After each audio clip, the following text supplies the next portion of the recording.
எல்லோருக்கும் வணக்கம்.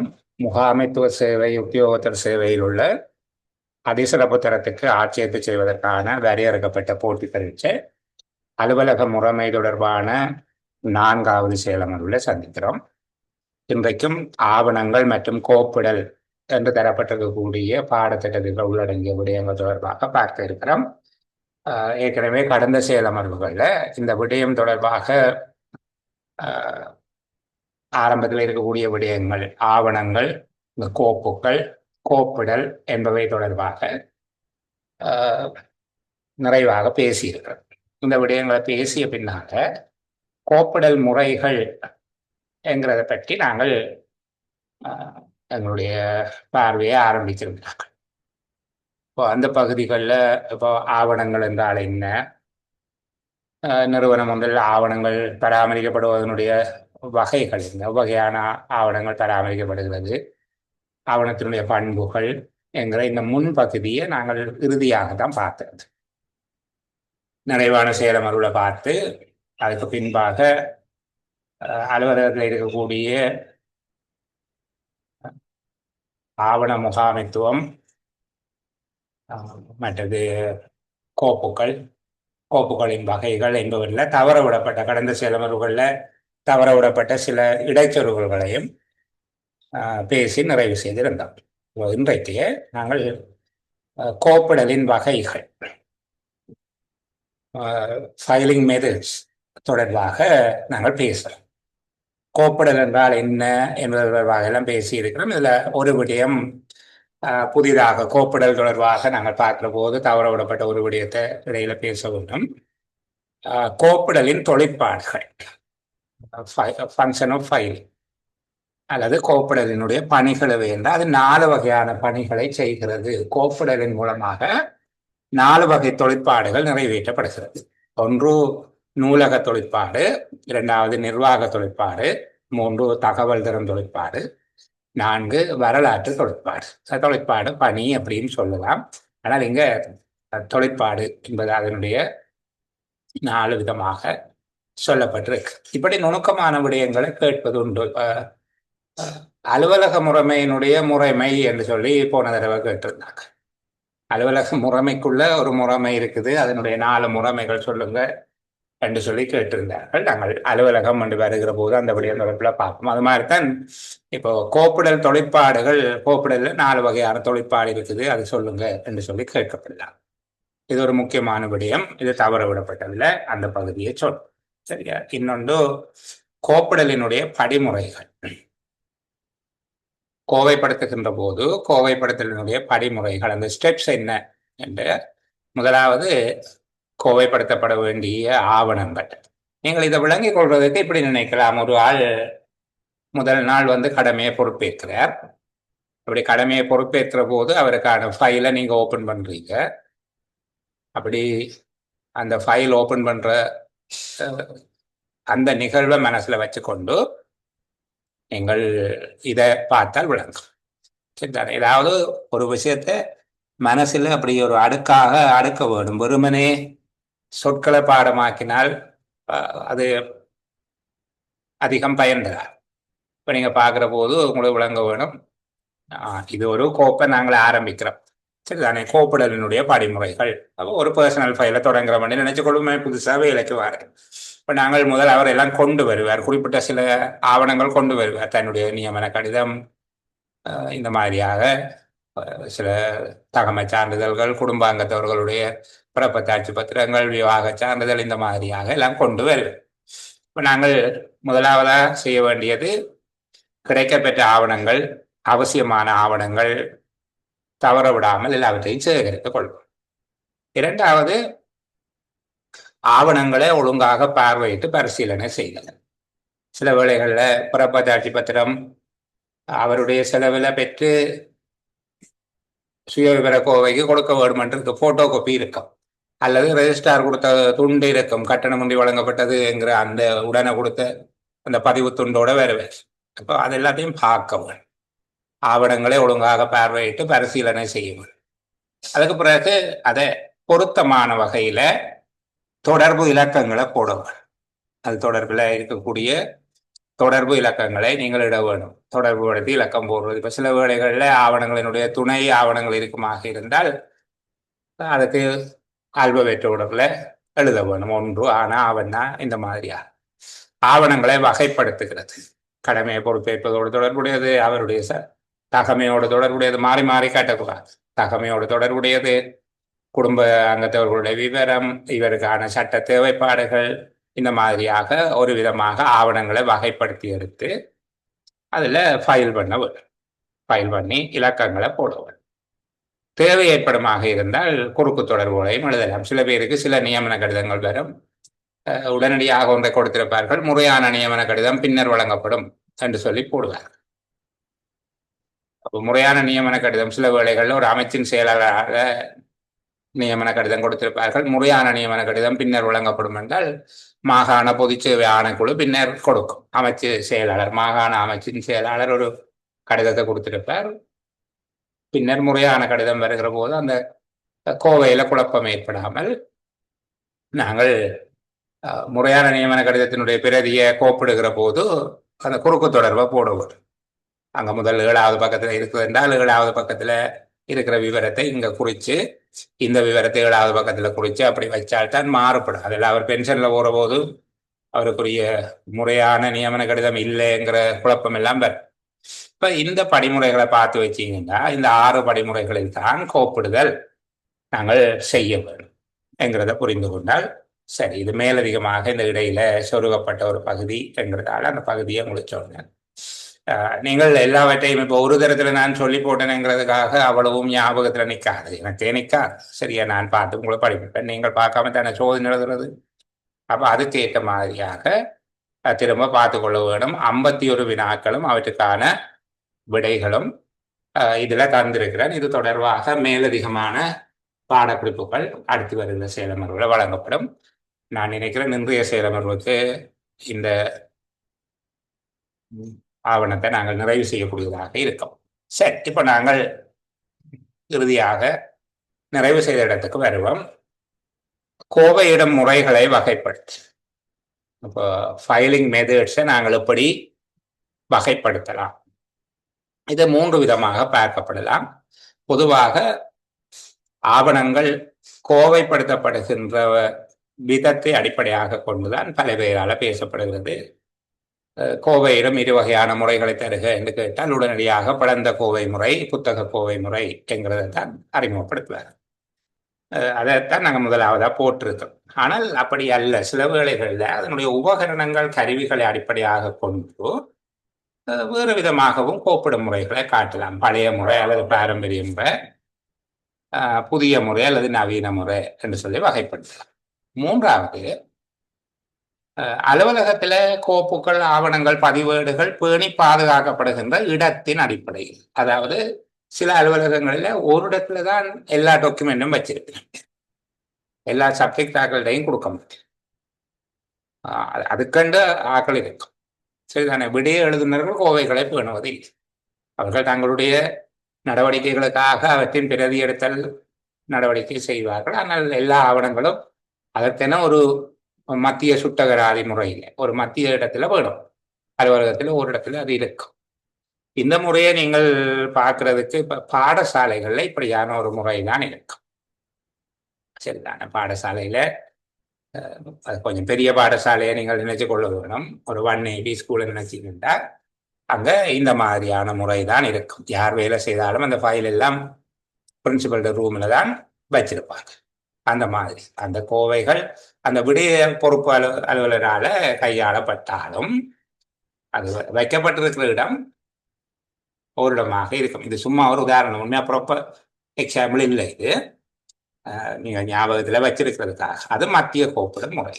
எங்களுடைய அலுவலகங்கள்ல அந்தந்த செக்ஷன்ல செய்கிற வேலையை அந்தந்த விடைய எழுதினர் அல்லது விடைய பொறுப்பு அலுவலர், அது டாக்குமெண்ட் அசிஸ்டண்டோ டெவலப்மெண்ட் ஆஃபீஸரோ எம்எஸ்ஓ யாரோ அவர்கள் வைத்திருப்பார்கள். அப்படி வைத்திருக்கிறத தான் நாங்கள் பன்முகப்படுத்தப்பட்ட கோப்பிடும் முறை அல்லது துறைசார் கோப்பிடும் முறை என்று சொல்லி வகைப்படுத்தலாம்.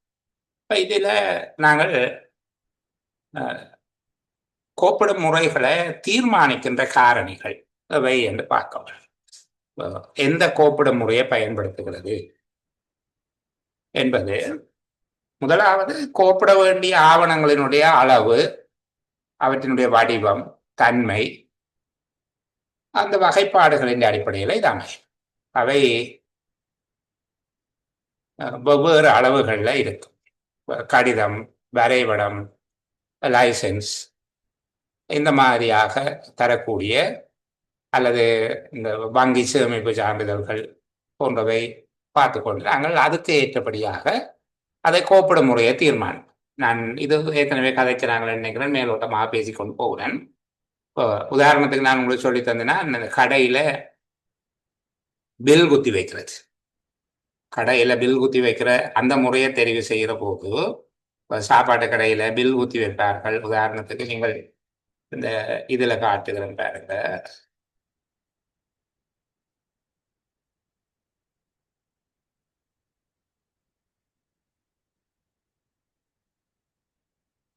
இந்த முதலாவதா இருக்குது இந்த ஊசியில குத்தி வைக்கிற மெதட் இருக்குதானே.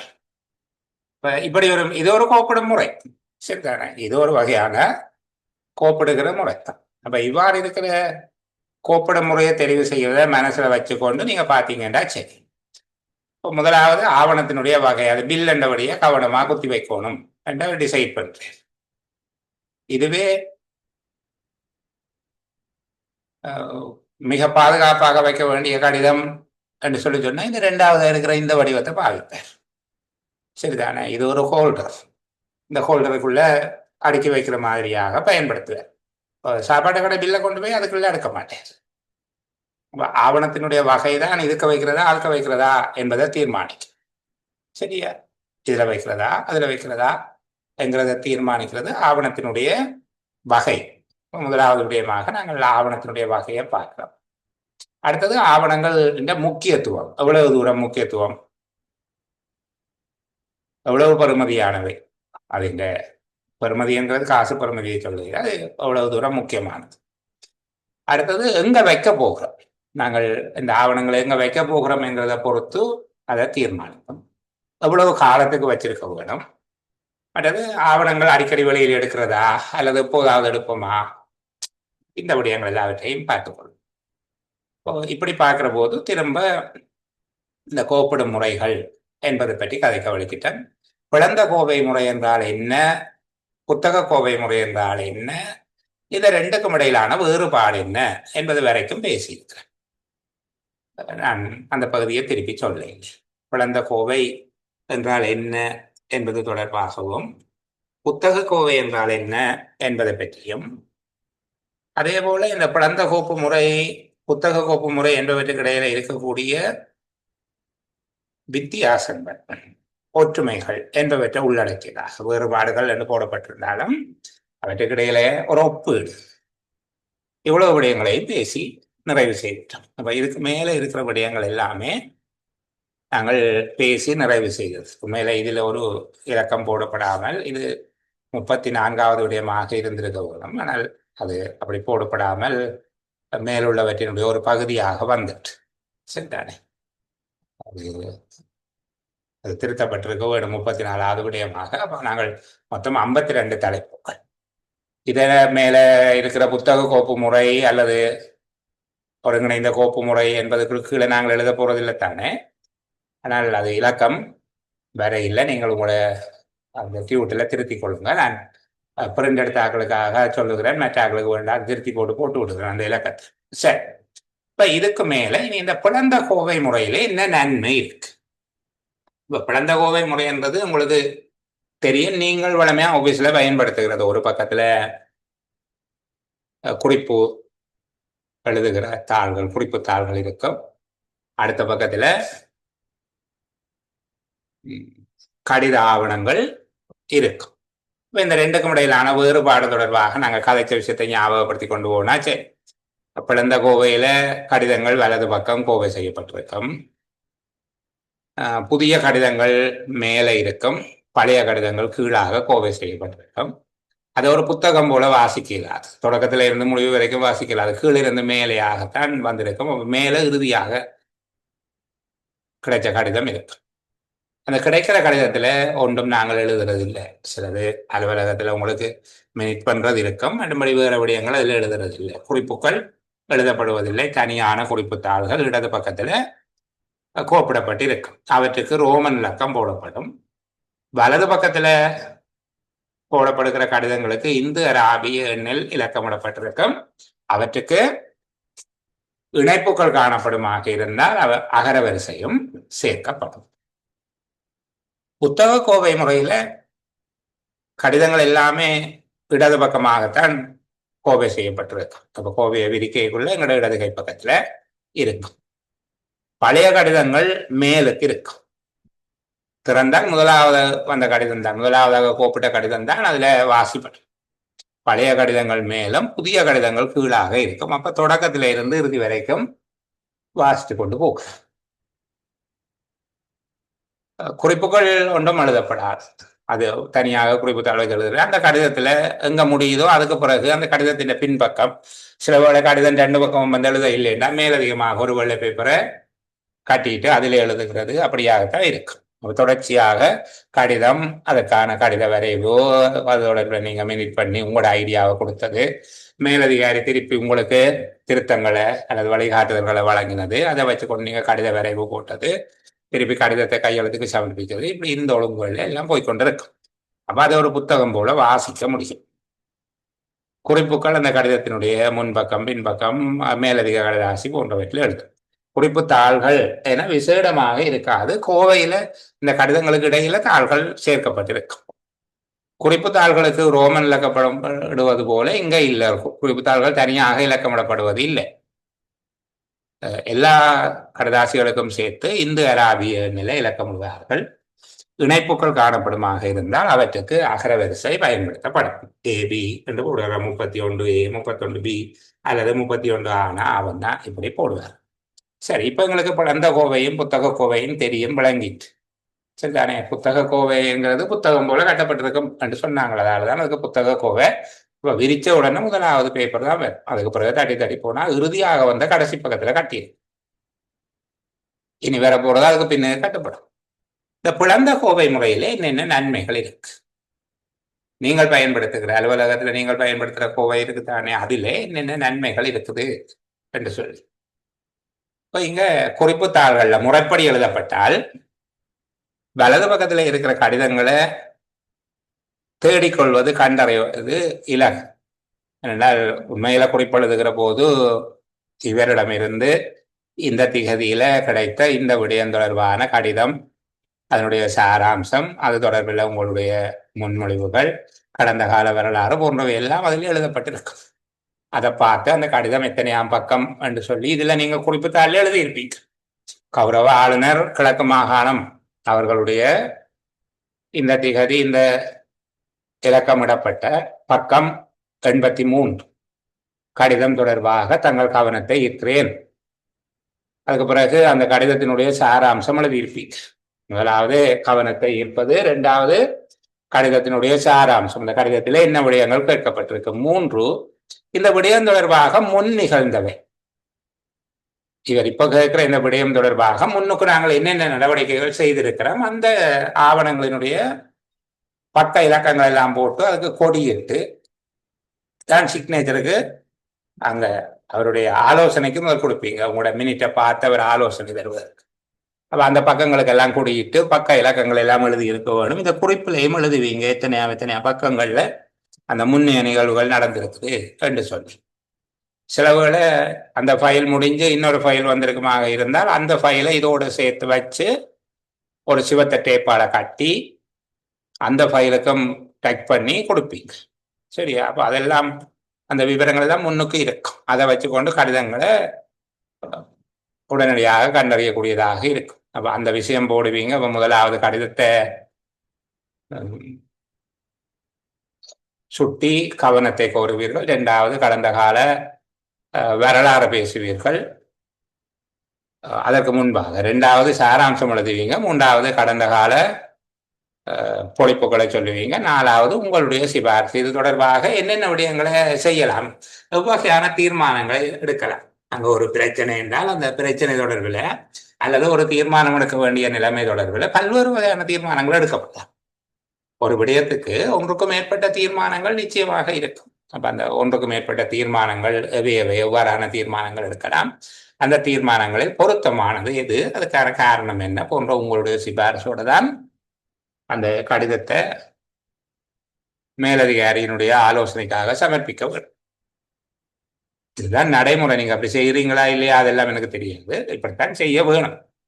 அப்போ மேலதிகாரி அதை பார்த்துட்டு நீங்கள் சில வேளைகளில் ஒரு 4 ஐடியா சொல்லியிருப்பீங்கன்னா அவர் சில வேளை இந்த 2ஆவதையும் 4ஆவதையும் சேர்த்து செய்யுங்கோ என்று சொல்லலாம். அல்லது புதிதாக 5ஆவதாக அவர் ஒன்றை உங்களுக்கு சிபாரிசு செய்யலாம். இந்த 4லும் சிறப்பான ஒரு தெரிவு இருக்கிறது, நீங்கள் சிந்திக்காத ஒன்று, இப்படி செய்யுங்க என்று சொல்லி அவர் அதை குறிப்பில் எழுதுவார். இதெல்லாம் குறிப்பு தாளில் இருக்கும். உங்களுக்கும் மேலதிகாரிக்கும் இடையில தீர்மானம் எடுப்பதற்காக நீங்கள் முன்வைத்த முன்மொழிவுகள், அவர்களால் வழங்கப்பட்ட வழிகாட்டல்களும் திருத்தங்களும், பின்னர் நீங்கள் அதற்கான பதில் கடிதத்தை வரைவை தயாரித்து அவருடைய பார்வைக்காக சமர்ப்பித்தது, அவரால் அங்கீகரிக்கப்பட்டு திரும்பி வந்தது அல்லது திருத்தங்களோடு அங்கீகரிக்கப்பட்டது போன்ற பல்வேறு விடயங்கள் அந்த முன்குறிப்பு தாளில் இருக்கு. இப்போ நீங்கள் எழுதுகிற மாதிரி தயவுடன் தங்கள் ஒப்பத்துக்காக சமர்ப்பிக்கப்படுகிறது என்கிற குறிப்பு தாளை வச்சுக்கொண்டு எதையும் கண்டுபிடிக்க இயலாது. அதை நினைச்சு கொண்டு நீங்கள் இது என்ன இப்படி எல்லாம் சொல்றீங்க, நான் சொன்ன மாதிரி குறிப்பு எழுதினால் கடிதங்களை கையாளல் தொடர்பாக தொடர்ந்து வருகிற சேலங்களில் அது புதிய ஒரு தலைப்பாக நாங்கள் பார்க்க போறோம். அப்போ இன்னும் விளக்கமா பார்ப்போம். சரி, அப்போ குறிப்பு தாளில் குறிப்புகள் இருப்பதன் காரணமாக வலது பக்கத்துல கட்டப்பட்டுள்ள கடிதங்கள் பற்றிய விவரங்கள் குறிப்பு தாளில் இருப்பதனால் எங்களுக்கு தேவையான கடிதங்களை உடனடியாக தேடிக்கொள்ளக்கூடியதாக இருக்கும். மற்ற கோப்பு முறைகளை விட இது அழகாக இருக்கும் என்று சொல்லப்படுது. மற்ற கோப்பு முறைகள் என்றால் புத்தக கோப்பு முறையை விட அதுக்குள்ள மினிட்ஸ் எல்லாம் எழுதி வந்த கடிதத்திலேயே எல்லாம் கிறுக்கி அப்படி எல்லாம் இருக்கும். அப்படி இருப்பதன் காரணமாக அது அதை விட இது அழகாக இருக்கும். சரிதானே? புத்தக கோயில் பார்த்தால் தான் அதனுடைய அழகற்ற தன்மை உங்களுக்கு தெரியும், இல்லாவிட்டால் விளங்காது. எல்லாம் உண்டாகவே கட்டி வச்சிருக்கும். அதுக்கு மினிட் சீட் எழுதியிருப்போம். மினிட் சீட்டில் ஒரு பேப்பர் போட்டு ஒரு 1/4 பக்கம் எழுதியிருப்போம், இல்லை 3 பக்கம் எழுதியிருப்போம். எழுதி முடிய பிறகு இன்னொரு கடிதம் வரும். இன்னொரு கடிதம் வந்தால் அந்த கடிதத்தை கட்ட வேணும். கட்டினால் அந்த மினிட் சீட்டில் எழுதினது இந்த மிச்ச பகுதியில் எழுதிடலாம். அது இப்போ கட்டின கடிதத்துக்கு பின்னுக்கு தான் நீங்கள் மினிட்ஸ் எழுதணும். அதுவும் 2 பக்கமும் ஃபுல்லாக நிரப்பி வந்துடுது என்றால் இன்னொரு வெள்ளை பேப்பரை கட்ட வேணும். கட்டி போட்டு அது இந்த 1/2 பக்கத்துக்கு எழுதுவீங்க. 1.5 பக்கம் ஃப்ரீயாக இருக்கும். அது கண்டினியூ பண்ணப்படலாம். சரி, அப்போ அது கொஞ்சம் அந்த அளவு சில பேர் கடிதத்திலேயே எல்லாம் எழுதியிருப்பாங்க. இந்த குறிப்புகளை வச்சு அந்த கடிதம் ஒரு அழகற்றதாக இருக்கு. எல்லாம் அதிலேயே எழுதியிருந்தால் ஒரு பிரச்சனை இருக்கும். அப்ப இது அழகாக இருக்கும். பிளந்த கோவை என்பது அழகாக இருக்கும். மற்றது கோப்பில் இருக்கிற முழு விவரங்களையும் அப்படியே உங்களோட மினிட் சீட்டை படிச்சு அறிஞ்சு கொள்ளலாம். என்ன நடந்திருக்குது என்னென்னு சொல்லி அந்த மினிட் சீட்டை வச்சு தொடக்கத்துல இருந்து வாசித்து கொண்டு வந்தால் அந்த கடிதங்கள், நீங்கள் அனுப்பிய பதில்கள், உங்களுக்கு இடையில நடைபெற்ற உரையாடல்கள், தீர்மானம் எடுப்பதற்காக பின்பற்றப்பட்ட படிமுறைகள், பல்வேறு தீர்மானங்களுக்கு இடையில் பொருத்தமான தீர்மானம் ஒன்று எடுத்ததற்கான நியாயப்பாடுகள், ஒரு ரெசனல் ஜஸ்டிஃபிகேஷன், இப்படி பல்வேறு விடயங்களை அந்த கோப்பு உங்களுக்கு சொல்லித்தரும். ஒரு பேலன்ஸாகவும் இருக்கும் சொல்லப்படுது. 2 பக்கம் பேப்பர்ஸ் கட்டுறபடியால ஒரு பேலன்ஸாக இருக்கும். வெளியில நாங்கள் எங்கேயாவது அனுப்ப வேண்டியிருந்தால் இந்த ஃபைலை நாங்கள் இடது பக்கத்தில் இருக்க குறிப்பு தாள்களை அதை கலட்டக்கூடியதாகத்தான் அங்கே இருக்கும். அதை கலட்டி நாங்கள் பாதுகாப்பாக வச்சுட்டு அதுக்கு பிறகு அதை அனுப்பிவிட்டோம் என்றால் அங்கு தீர்மானம் எடுப்பதற்காக நடைபெற்ற உரையாடல்கள் அல்லது முன்னரே நாங்கள் வேறு விதமாக தீர்மானித்து தீர்மானங்களை மாற்றி இருக்கிறோம், எங்களுக்கு இடையில கருத்து முரண்பாடுகள் தோன்றி இருக்கிறது போன்ற எந்த விடயமும் தெரியாது. ரகசியத்தன்மை, அதாவது அங்க இருக்கக்கூடிய தகவல்கள் போகும். தகவல் தீர்மானம் எடுப்பது தொடர்பாக நிறுவனத்தில் காணப்பட்ட தொடர்பாளர்கள், நிறுவனத்தில் காணப்பட்ட உள்முரண்பாடுகள், சில வேளைகளில் மேலதிகாரியினுடைய அறியாமை, விடிய அலுவலருடைய பொறுப்பற்ற தன்மை, விடிய அலுவலருடைய பொருத்தமில்லாத தொழிற்பாடுகள் என்று பல விடயங்கள் அதில் இருக்கும். ஆனால் அவையெல்லாம் வெளியே போய் சேராது. சரிதானே? மற்றது குறிப்பு தாளையே பார்த்து கண்டினியூ என்னென்ன விஷயங்கள் கண்டினியூ பண்ணியிருக்கிறாங்க என்று பார்த்துட்டு நடவடிக்கை எடுக்கிறதுக்கு வசதியாக இருக்கும். முழு கோவையையும் படிக்க தேவையில்லை. விடைய வரலாற்றை அறிவதற்கு எடுக்கப்பட்ட நடவடிக்கைகள் தொடர்பாக எங்கு ஆரம்பித்து எந்த புள்ளியில் நிறுத்தப்பட்டிருக்கிறது, தொடர வேண்டியவை எவை என்பது தொடர்பாக இலகுவாக ஒரு வழி வரைபடத்தை தயாரித்துக் கொள்வது வசதியானதாக இருக்கும். உத்தியோகத்தர்கள் கடிதங்களை வாசித்து பொருத்தமான தேவையான குறிப்புகளை அவர்களை எழுதுவதன் காரணமாக பதவி நிலை அலுவலர்களுக்கு வேலை சுமை குறையும். இவர்களுடைய சிபாரிசுகளை மட்டும் பார்த்தால கடிதங்களை முழுவதையும் பார்த்து இப்போது அப்படித்தான் செய்கிறது. உங்களுடைய அலுவலகங்கள் எல்லாம் அவர்களை பார்த்து இப்படி செய்யுங்கன்னு சொன்னதுக்கு பிறகு நீங்க வரும் டைப்பிஸ்ட் ஐயாங்கிறது உண்டு. நான் படிக்கிறது இப்போ எக்ஸாம் சரிதானே. ஒரு நல்ல அலுவலகம் நான் சொல்லுகிற மாதிரி இயங்கும். அப்படி இயங்க வேணும். இப்போ நீங்கள் எல்லாம் படித்து யோகா போனதுக்கு பிறகு உங்களுடைய அலுவலகங்கள் இப்படி இயங்கினாதான் அதுக்கு பொறுமை சரிதானே. மற்றது நீங்களே கைப்பிடிச்சு காட்டி இதில் தொடுங்கோ, இதில் பேனா விடுங்கோ, இதில் எழுதுங்கோ, இதை டைப் பண்ணுங்கோன்ற சில வேளையில இப்போ பதிலேயே பல பேர் மேலே எழுதித்தான் கொடுக்குறது. உரிய அலுவலருடைய குறியிலக்கத்தை மட்டும்தான் போட்டு கொடுக்க வேணும்.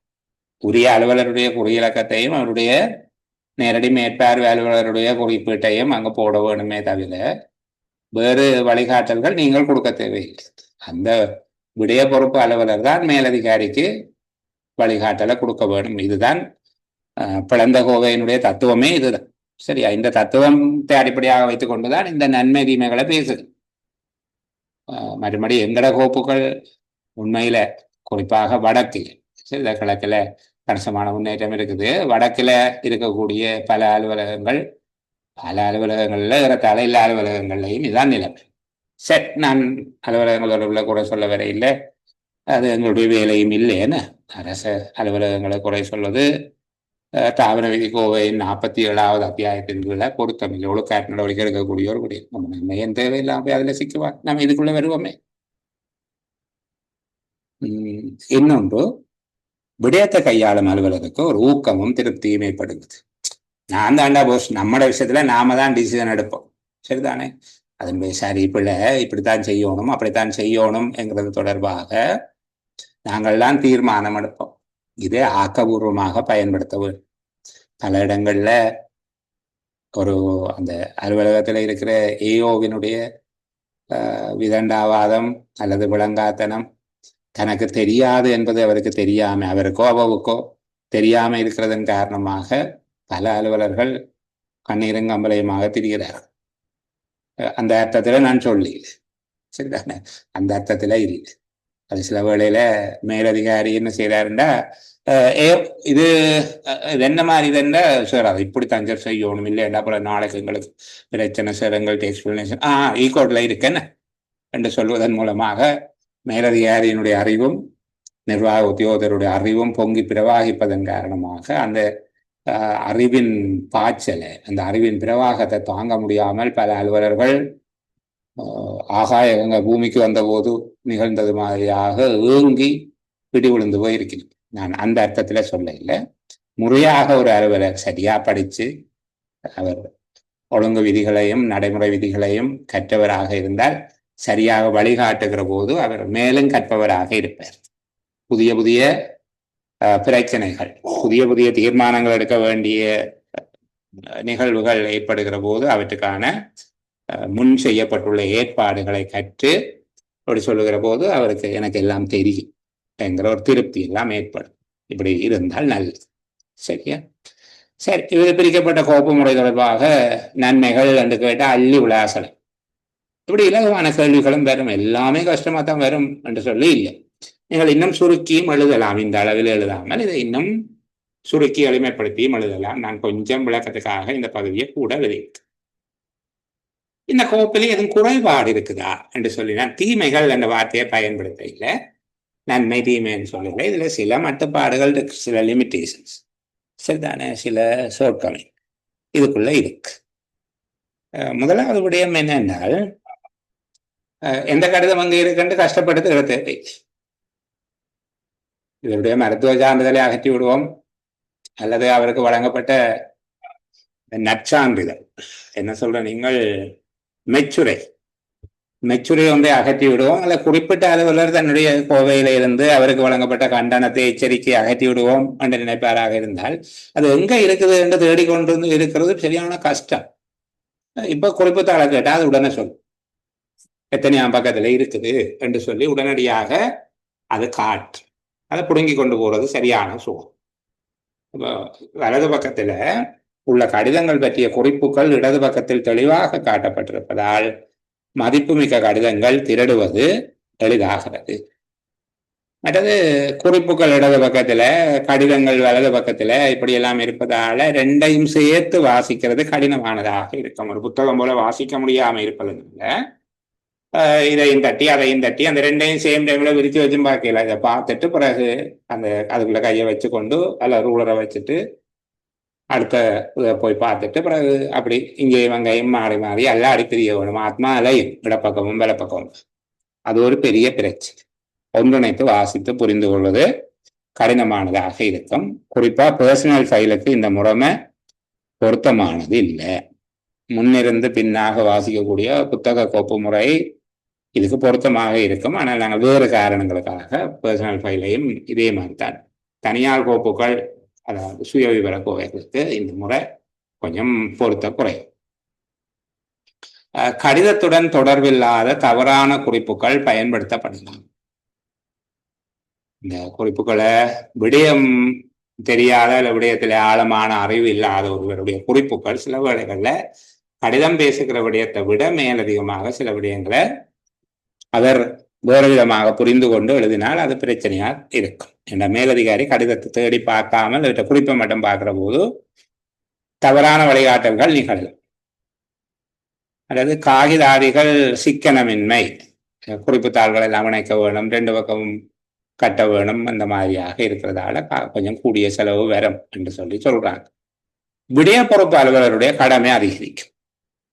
அவர் தான் கடிதத்தை வாசிக்க வேணும், கடிதத்தை தொடர்பு காட்ட வேணும், முன்வரலாறு சொல்ல வேணும், சிபாரிசு சொல்ல வேணும், சாராம்சம் எழுத வேணும். இதெல்லாம் அவர் செய்வதால் அவருடைய கொஞ்சம் வேலை கூட. இது புதிய அலுவலர்கள் அல்லது பயிற்சியற்ற அலுவலர்களுக்கு இந்த முறை கடினம்.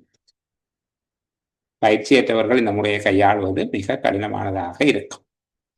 அதன் அனுபவமற்றவர்கள் குறிப்பு எழுதுகிற போது மேலதிகாரிகளை தவறான வழிகாட்டி விடும். மேலதிகாரிகள் பிழையான தீர்மானங்களை எடுத்துக்கொள்ளும். கோவைகள் விரைவாக பருமனடையும். அந்த இஞ்சாலை முன்னுக்கும் பின்னுக்கும் இருக்கிறதால விரைவாக பருமனடையும். சில விட ரெண்டா கிழிஞ்சும். முன்னுக்கு இருக்கிற மின் ஷீட் அந்த பக்கம் தனியாகவும் பின்னுக்கு இருக்கிற கடித பக்கம் தனியாகவும் அதனுடைய கடிதாசி மட்டைகள்ல செய்கிற போது அப்படி கிழிஞ்சு போறதுக்கு வாய்ப்பு இருக்குது. சரிதான். அடுத்தது இலகுவாக பழுதடைகிறதுக்கான வாய்ப்பும் இருக்குது. இப்படி இதுல இருக்கிற குறைபாடுகள் அதை சாதாரணமா நீங்க படிச்சுக்கொள்ளு. இதை மறுவளமாக இப்ப இந்த பிளந்த கோவையில இருக்கிற நன்மைகள் என்னன்னு கேட்டீங்கன்னா அவ்வளவு நன்மைகளையும் புத்தக கோவையினுடைய குறைபாடுகளாக நீங்க மாற்றிக்கொள்ளு. அதுபோல புத்தக கோவையினுடைய நன்மைகள் என்ன என்று பார்த்துட்டு அதை அப்படியே பிளந்த கோவையினுடைய குறைபாடுகளாக மாற்றிக்கொள்ளலாம். இந்த மாதிரியான ஷார்ட்கட் ஐடியாஸ் வந்தால் இன்னும் அழகாக விடையெழுதல். புத்தக கோவையினுடைய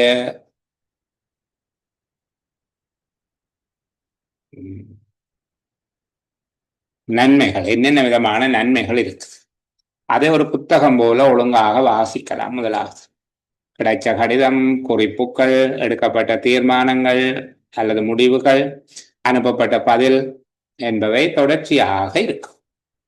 பெறப்பட்ட கடிதத்தில இருந்து அப்படியே வாசித்து கொண்டு போகக்கூடியதாக இருக்கும். அலுவலக குறிப்பு கடிதத்தின் அடிப்பகுதியில தொடங்குவதால குறிப்புகளை மாற்றவோ அகற்றவோ முடியாது.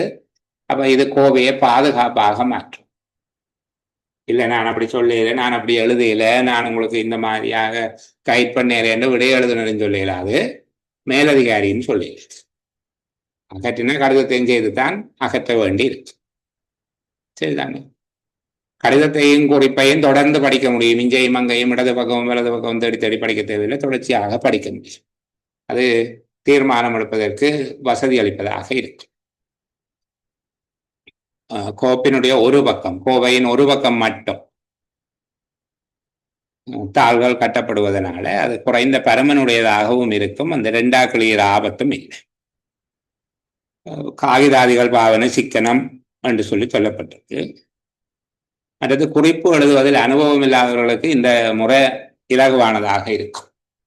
இந்த கடிதத்துக்கு பின்னால்தான் குறிப்பு எழுத போற, கடிதத்தை மேலதிகாரி வாசிங்க. இது கொஞ்சம் இலகுவானதாக இருக்கும். பர்சனல் ஃபைல், சர்க்குலர் ஃபைல் இப்படியான கடிதங்களை பாதுகாப்பதற்கு இந்த முறை பொருத்தமானது.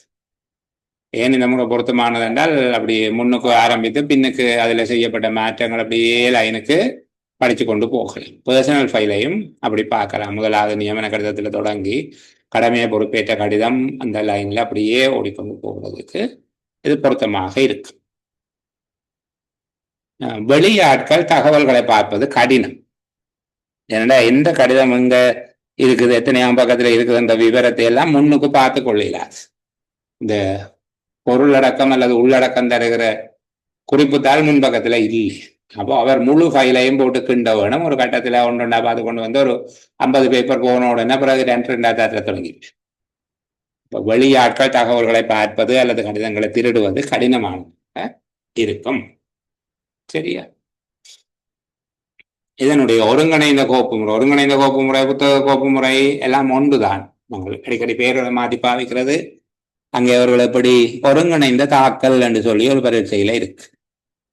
சரிதானே? ஒருங்கிணைந்த தாக்கல், அந்த ஃபைல் பண்றது என்று சொல்லுவாங்க. கேஸ் ஃபைல் என்று சொன்னா வழக்கு தாக்கல் செய்த என்பதாக மொழிபெயர்க்கப்படுது. கூகுள் அப்படித்தான் மொழிபெயர்க்கு. கேஸ் ஃபைல் என்று கொடுக்க வழக்கு தாக்கல். அப்போ ஃபைலிங் என்ற தாக்கல் செய்தல். அப்படி இந்த மொழிபெயர்ப்புகள் சில வேளை வேறும் நீங்கள் உய்த்துணரவு இதுதான் என்று சொல்லு. இல்லாவிட்டால் பரீட்சை மண்டபத்தில் இருக்கிற பரீட்சை மேற்பார்வையாளரிடம் ஆங்கில வினாத்தாளனுடைய மொழிபெயர்ப்பை தரும்படி கோரலாம். அதற்கு உங்களுக்கு உரித்துண்டு. சரி, அப்ப நாங்கள்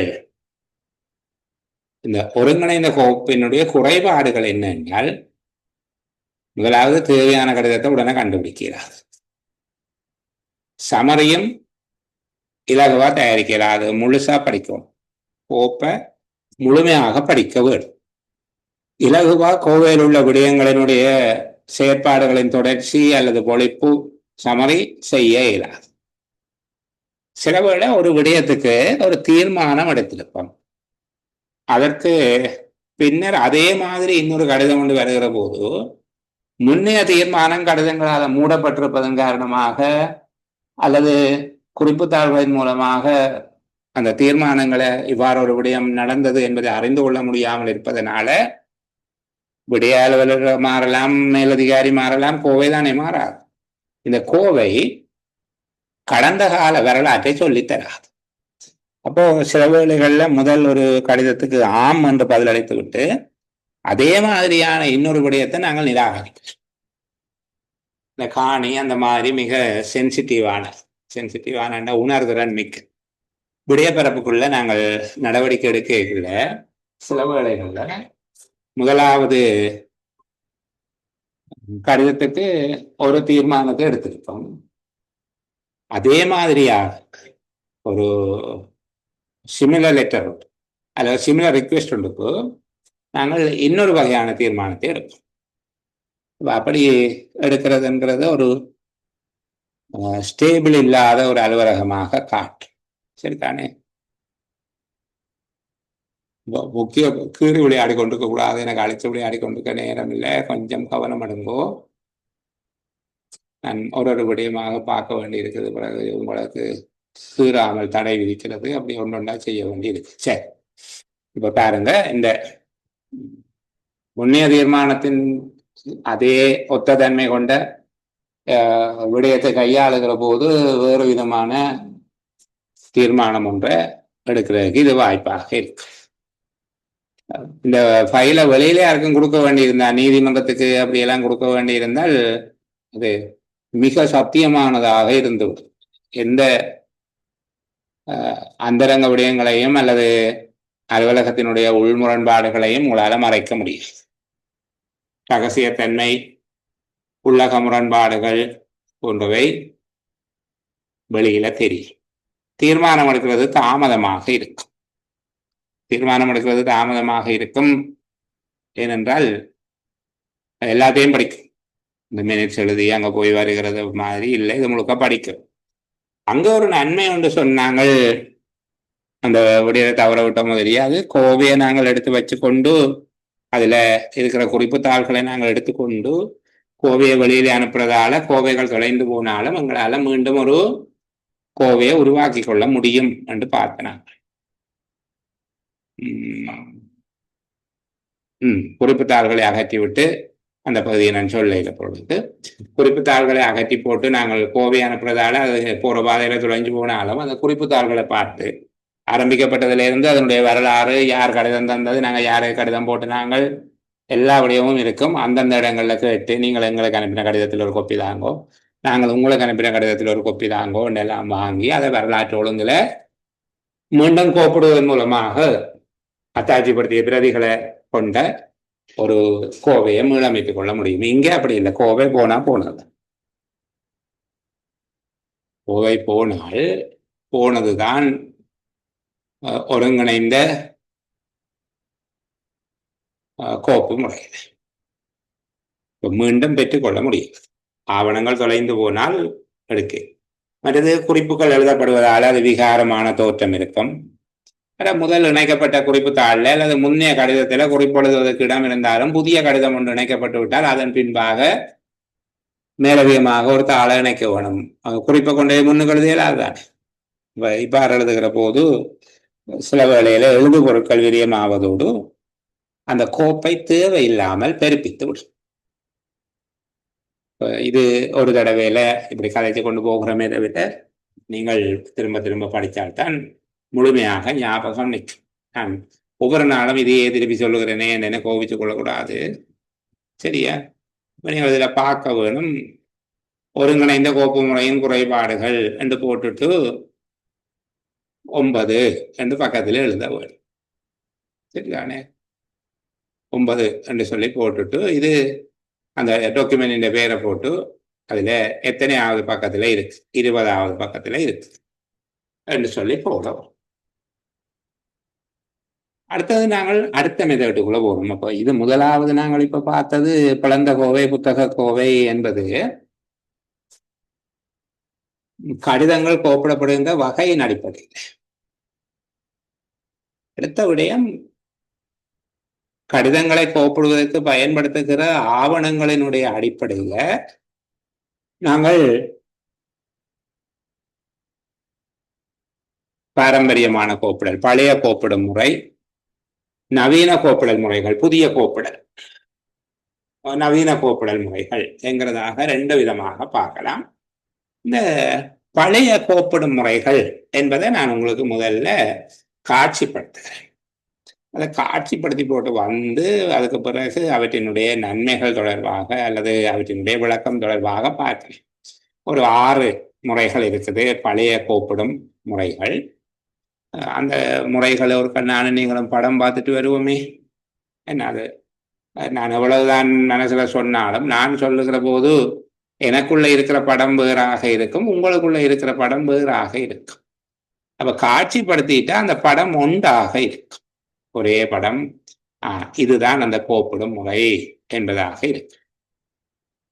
உங்களுக்கும் பிறகு அதன் நன்மை தீமைகள் இந்த விடயங்களை சொல்லுகிற போது ஒரு விளக்கம் ஒன்று வந்துடும்.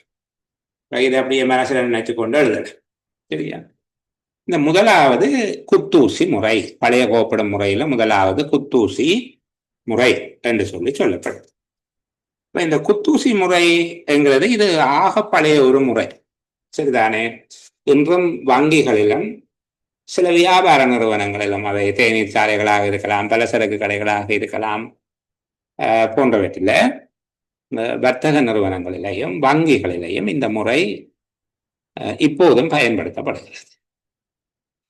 சிட்டைகள், பணம் செலுத்திய பற்றுச்சீட்டுகள், பணம் வைப்பு செய்த பற்றுச்சீட்டுகளின் பிரதிகள், பணம் மீளப்பெற்ற பற்றுச்சீட்டுகளின் பிரதிகள் போன்றவற்றை கோப்பிடுவதற்கு இது பயன்படுத்தப்படுகிறது. இது ஒரு பீடம் ஒன்றை கொண்டதாக, மேசையில் நிறுத்தி வைக்கக்கூடியதாக, தடி அல்லது அலுமினிய இரும்பு ஊசிகள் கொண்டதாக இருக்கும். சில வேளைகளில் இது தொங்க விடுவதாகவும் இருக்கும். மேசை ஒன்றில் நிறுத்தி வைக்காமல் இது தொங்க விடுகின்றதாக இருக்கும். அதாவது ஒரு விடயத்தோடு தொடர்புடைய சகல ஆவணங்களையும் அதற்குள்ள குத்தி வைத்திருப்பார்கள். போலீஸ் நிலையங்களையும் இதை பயன்படுத்துகிறார்கள். நீங்கள் சில வேளையில மோட்டார் வாகனம் செலுத்துவது தொடர்பாக ஏதேனும் விடயங்கள்ல இருந்து நீங்கள் தண்டப்பணம் செலுத்திய பின்னர் அந்த ஆவணங்களை திரும்ப கொண்டு போய் கொடுக்கிற போது இப்படியான ஒன்றுல தான் குத்தி வைக்கிறார். அது ஒரு வளைந்த கம்பியாக சுவர்லையோ ஏதோ ஒரு இடத்துல கட்டி தொங்க விட்டுருக்காங்க, அதுல குத்தி விடுற மாதிரி இருக்கு. சில கடைகள்ல கொள்வனவு சிட்டைகளை இப்படியாக குத்தி வைத்துக் கொள்வார்கள், பின்னர் கலட்டி அதை சரி பார்ப்பார்கள். விற்பனை சிட்டைகளை தனியாக குத்தி வைத்திருப்பார்கள். குறிப்பாக தேநீர் கடைகள்ல ஒவ்வொரு பில்லுக்கும் காசு வாங்கிட்டு இதுல குத்தி வைக்கிற ஒரு வழிமுறை இருக்கு. அப்போ குத்தூசி முறை தொடர்பாக எங்களுக்கு தெரிந்திருக்க வேண்டிய விடயங்கள் இதெல்லாம் நான் உங்களுக்கு நோட்ஸா தர இல்லை. அப்படி கதைக்கிற போது நீங்க ஞாபகத்துல வச்சு கொள்ளுகிற மாதிரி நினைச்சு கொள்ளுங்க. குத்தூசி முறை என்பது அது மிகவும் பழைய ஒரு முறையாக இருக்கும். நான் ஏற்கனவே சொன்னது போல ஒரு தடியிலே அல்லது கூரான இரும்பு அலுமினிய கம்பியில் குத்தி வைக்கப்படுகிறது. இதனை மேசையில வைக்கக்கூடியதாக அல்லது தொங்க விடக்கூடியதாக இதை தயாரிப்பார்கள். இது சிட்டைகள், உறுதிச்சீட்டுகள், நிறுவன வங்கிகளில் பணம் மீளப்பெறும் படிவங்கள், பணம் வைப்பிலிடும் படிவங்கள், வணிக நிறுவனங்களில் கொள்வனவு சிட்டைகள், விற்பனை சிட்டைகள் போன்றவற்றை தனித்தனியாக வகைப்படுத்தி பேணுவதற்கு பயன்படுத்தப்படுகிறதாக இருக்கும். சரிதானே? இதுல என்ன நன்மை என்ன தீமை என்றெல்லாம் கேட்க மாட்டார்கள். சில வேளைகள்ல பழைய கோப்பிடும் முறைகள்ல ஒரு 4 சொல்லி சுருக்கமாக சொல்லுங்கோ என்று கேட்டால் சுருக்கமாக சொல்றதுக்கு எங்களுக்கு தெரியத்தானே வேணும். அடுத்தது இந்த பக்கத்துல இருக்கிறது மஞ்சள் நிறத்துல இது ஒரு தோல் போன்ற தடித்த ஒன்றால செய்யப்பட்டிருக்குது. இப்ப நீங்க இதுல பாத்தீங்கன்னா இந்த பகுதி இதுல நான் கீழி காட்டுகிற இந்த பகுதி கொஞ்சம் சுருக்கங்கள் நிறைந்ததாக. சரிதானே? இதுக்குள்ள சுருக்கங்கள் சுருங்கி இருக்கிற மாதிரியாக இருக்கும். அப்போ A4 சைஸ்ல இது இருக்கமாக இருந்தால் A4 கடுதாசிகளை அடுக்கும் போது இந்த இந்த ஒரு சுருக்கத்துக்குள்ளேயும் ஒரு கடுதாசியா அல்லது ஒரு சில கடுதாசிகளை இப்படி போட்டு வருகிற கடிதங்கள் எல்லாத்தையும் பாதுகாப்பாக பேணக்கூடியதாக இருக்கும். ஒரு A4 கடுதாசி எவ்வளவு உயரத்துக்கு இருக்குமோ அதை விட இது கொஞ்சம் உயரக்கூடியதாக இருக்கு. இது ஆரம்ப காலங்கள்ல அலுமினியத்தால செய்யப்பட்டு அலுவலகங்கள்ல வழங்கப்பட்டதும் உண்டு. விரிக்க இது கொஞ்சம் பிளெக்சிபிளா இருக்கும். இது லெதர் போன்றவற்றால செய்யப்பட்டிருக்குமாக இருந்தால், ஆனால் அலுமினியத்துல செய்யப்பட்டவையாக இருந்தால் அதைத்தான் நாங்கள் மெட்டல் ஹோல்டர் என்று சொல்றோம். இது ஒரு கார்ட் புக். மெட்டல் ஹோல்டர்னா இப்படி அலுமினியத்திலேயே செய்யப்பட்டிருக்கும். இந்த சைட்டுக்கு வளைய விழாமல் தான் இந்த பக்கத்தை வைத்திருக்கிறார்கள். இது நான் காட்டிய இடம் விளங்குது உங்களுக்கு. இந்த பகுதி இது கடிதங்கள் வழங்கி போகாமல் மேல் பக்கத்திலையும் இருக்கும். இதே மாதிரியே அந்த முன்பக்கத்திலையும் இருக்கும். இதுக்குள்ள கடிதங்களை அடுக்கி வைப்பார். கடிதங்களை அடுக்கி வைத்து பின்னர் எடுத்து அது தொடர்பாக நடவடிக்கைகள் மேற்கொள்ளக்கூடியதாக இருக்கும். இப்ப கிடைக்கும் கடிதங்களை கட்டி வைக்காமல் இப்படியான ஒரு பாதுகாப்பு புத்தகம் அல்லது உலோக தாங்கி ஒன்றில் ஒழுங்கின்படி வைத்து பேணுவார்கள். இது கிடைக்கிற கடிதங்களை தரம் பிரித்து அனுப்புவதற்கு முன்பாக அடுக்கி வைக்கிறதுக்கு பொருத்தமாக இருக்கு. தரம் பிரித்து ஒரு செக்ஷனுக்கும் இதை அனுப்புறதுக்கு முன்னுக்கும் அந்த கடிதங்கள் தொலைந்து போகாமல் பாதுகாப்பாக பேணப்படுவதற்கு இது பொருத்தமானதாக இருக்கும். இது 2வது கோப்பிடும் முறை. பழைய முறைகள்ல இது இன்னொன்று. சரிதானே? 3வது இந்த பிஜன் ஹோல் என்று சொல்றது புறாக்கூட்டு முறை. புறாக்கூட்டு முறை இப்போதும் தபால் அலுவலகங்கள்ல இருக்கு. இந்த இதுல நீங்கள் பார்க்கறீங்க இந்த பகுதி. சரிதானே? இந்த பகுதி தான் புறாக்கூட்டு முறை.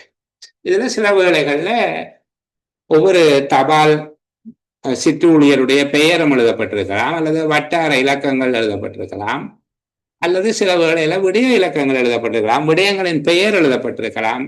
சில வேளை audit, finance, accounts, establishment, administration, cultural, rural development, engineering, maintenance, இப்படியாக ஒவ்வொரு பிரிவுகளுக்குரிய கடிதங்களை அவர்கள் வந்து எடுத்து செல்லும் விதத்திலே அடுக்கி வைக்கிறதுக்கும் இருக்குது. சரிதானே? சில மாவட்ட செயலகங்களை இதை சிறியதாக வைத்திருக்கிறார்கள். இது உற்பத்தி திறன் என்கிற அடிப்படையில் அந்த ஒப்பமிட்ட கடிதங்கள் சில விட ஒவ்வொரு பிரிவுக்கும் இன் அவுட்ன்னு சொல்லி போட்டு அப்படி வச்சிருக்கு.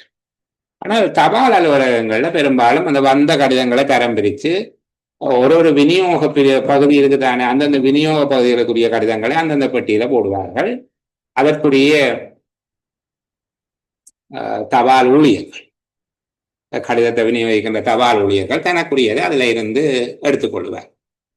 அப்படியாக சுடுபடாத கடிதங்களை திருப்பி கொண்டு வந்து அதுக்குள்ளேயே வைப்பீங்க.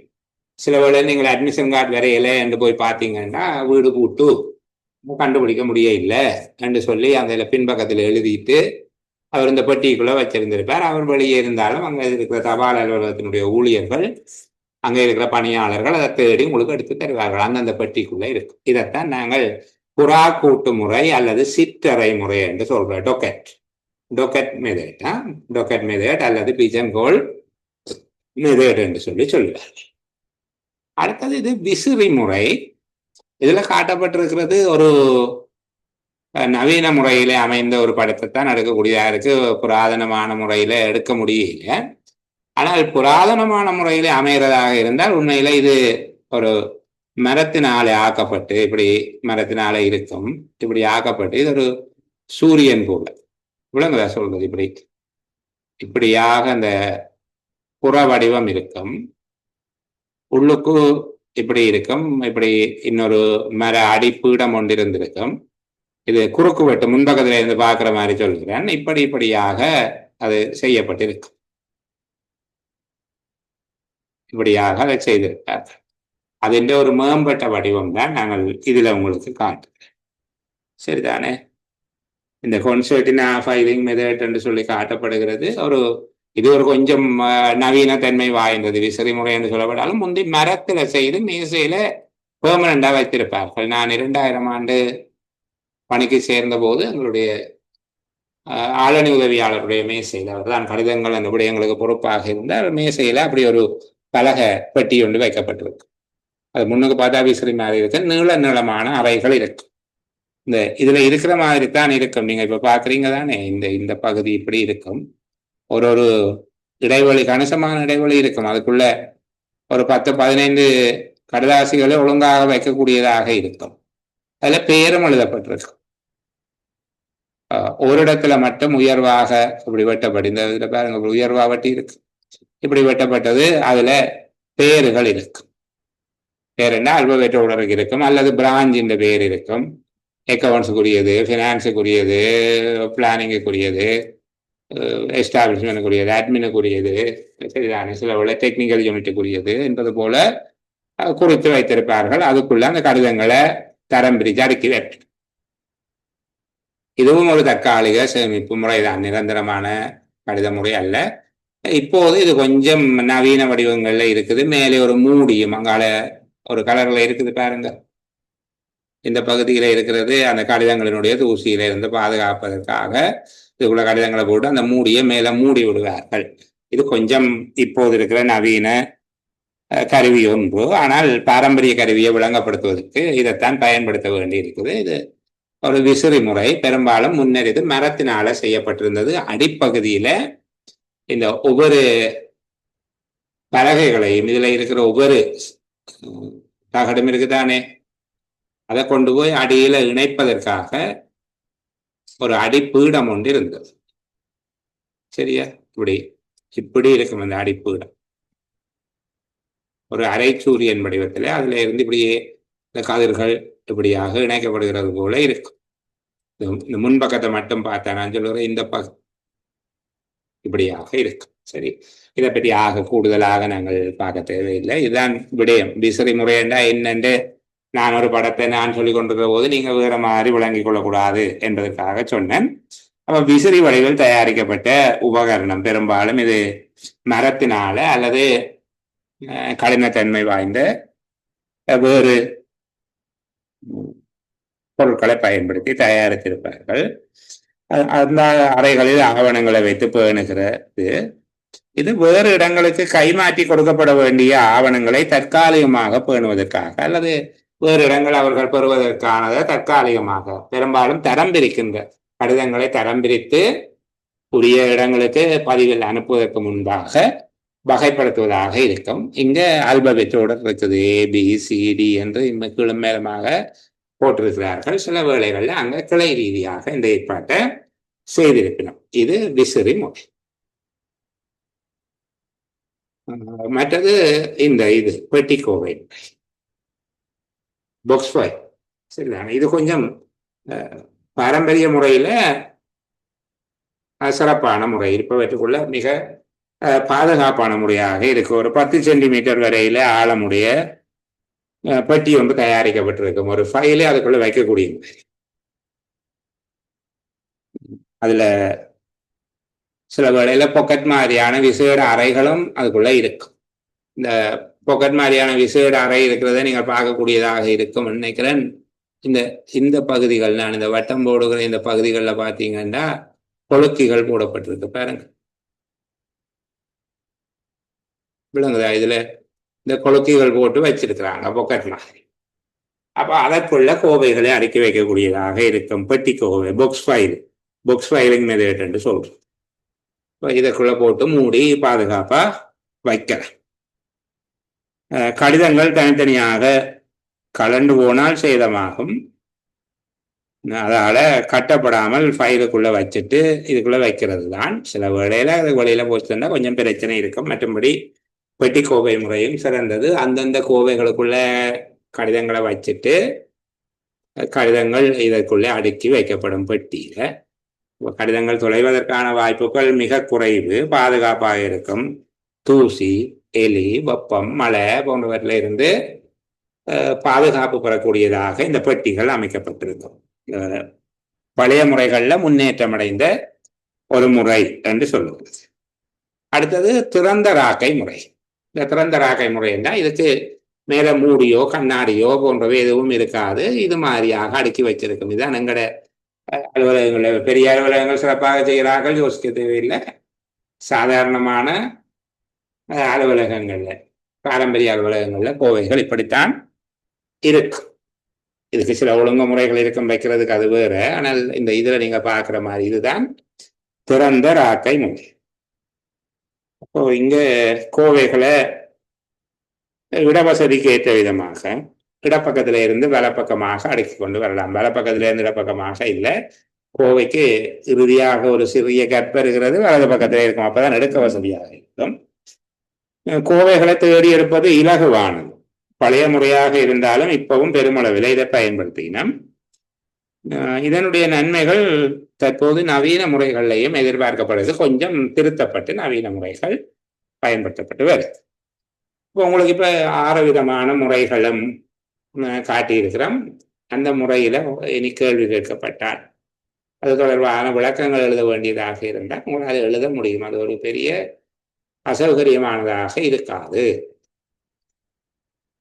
பழைய கோப்பிடும் முறைகள் தொடர்பில் ஏதேனும் சந்தேகம் இருக்குமாக இருந்தால் நீங்கள் கேட்கலாம். நான் அது தொடர்பில் உங்களுக்கு பதில் சொல்லுகிறேன். அப்போ அந்த நோக்கத்துக்காக சின்னதா ஒரு ஆஃப் ரெக்கார்ட் டிஸ்கஷன் ஒன்றுக்கு நேரம் கொடுக்கும். சரி, நாங்கள் தொடர்ச்சியாக பேசுவோம். நாங்கள் ஏற்கனவே சொன்னது போல மேலே சொல்லப்பட்ட விடயங்கள் தொடர்பாக இதுவரைக்கும் கலந்துரையாடிய விடயங்கள் தொடர்பில் ஒரு பார்வையிலே அப்படியே உங்களால் கேப்சர் பண்ணி கொள்ள முடியாது. இப்போ இந்த விடயங்களை ஆறாமற இருந்து நீங்கள் கொஞ்சம் படித்து கொள்ள வேணும்.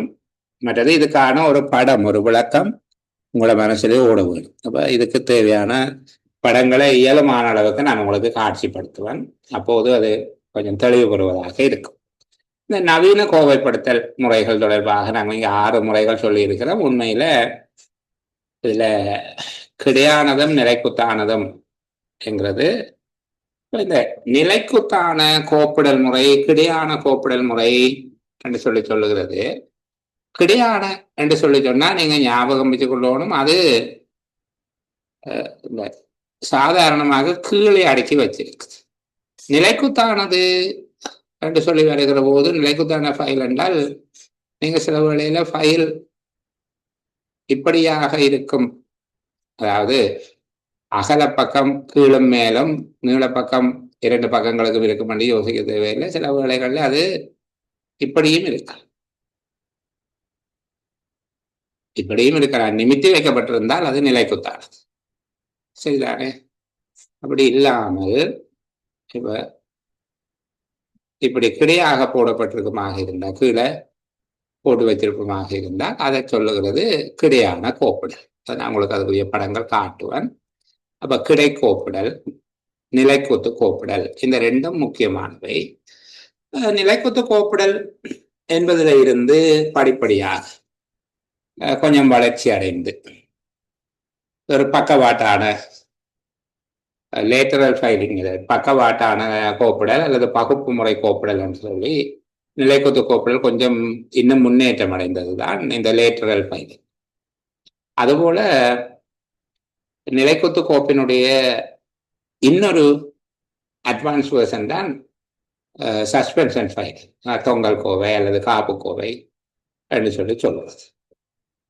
நுண்கோவை என்பது இது ஒரு இந்த மைக்ரோஃபிலிம் மாதிரி, அதை வாசிக்கிறதுக்கு விசேட கருவி வேணும். ஆனால் பெரிய டாக்குமெண்ட் எல்லாத்தையும் சின்னதாக சேவ் பண்ணி வைக்கலாம். அதை வாசிக்கிறதுக்கு அதுக்கான ஒரு ஸ்பெஷல் மெஷின் ஒன்று வேணும். மற்றது இந்த எலக்ட்ரானிக் ஃபைலிங் மெத்தட்ன்றது உங்களுக்கு தெரியும். நீங்கள் இப்போ பாஸ்போர்ட் ஆஃபீஸில் எல்லாம் இந்த ஃபைலிங் மெத்தட் தான் செய்யணும். நீங்கள் பாஸ்போர்ட்டுக்குரிய டாக்குமெண்ட்டை கொடுத்த உடனே அவ்வளோத்தையும் ஸ்கேன் பண்ணி உங்களுடைய பாஸ்போர்ட் நம்பர் விவரம் எல்லாத்தோடையும் அங்கே அதுக்கு ஒரு இண்டெக்ஸ் இருக்கு, அதுக்கு ஒரு சுட்டகராதி இருக்கும் தேடிக்கொள்ளக்கூடியது. பெரும்பாலும் இந்த சுட்டகராதியின் அடையாளம் உங்களுடைய அடையாள அட்டை இலக்கமாகத்தான் இருக்கு. அடையாள அட்டை இலக்கத்தை கொடுத்தா எல்லா விவரத்தையும் எடுக்கக்கூடிய மாதிரி, அந்த ஃபைலை உடனடியாக ரீட்ரைவ் பண்ணக்கூடிய மாதிரி, மீட்டெடுத்து விவரங்களை பார்க்கக்கூடிய மாதிரியாக கோவை பண்ணி வைத்திருக்கிறது எலக்ட்ரானிக் ஃபைலிங் மெத்தட். இந்த ஃபைலிங் மெத்தட்களை நாங்கள் ஒரு கால் பார்த்து கொண்டு அவற்றினுடைய நன்மைகள் என்கிற விடயத்தை பற்றி கதை. இந்த படுகிடை கோப்பு அல்லது கிடைக்கோ, சரியா? இந்த கிடைக்கோப்பை பார்த்துட்டு அதுக்கு பிறகு நீங்கள் இந்த விடயத்தை கதைப்பீங்களாக இருந்தால் அது உங்களுக்கு பெருமதியாக இருக்கும்.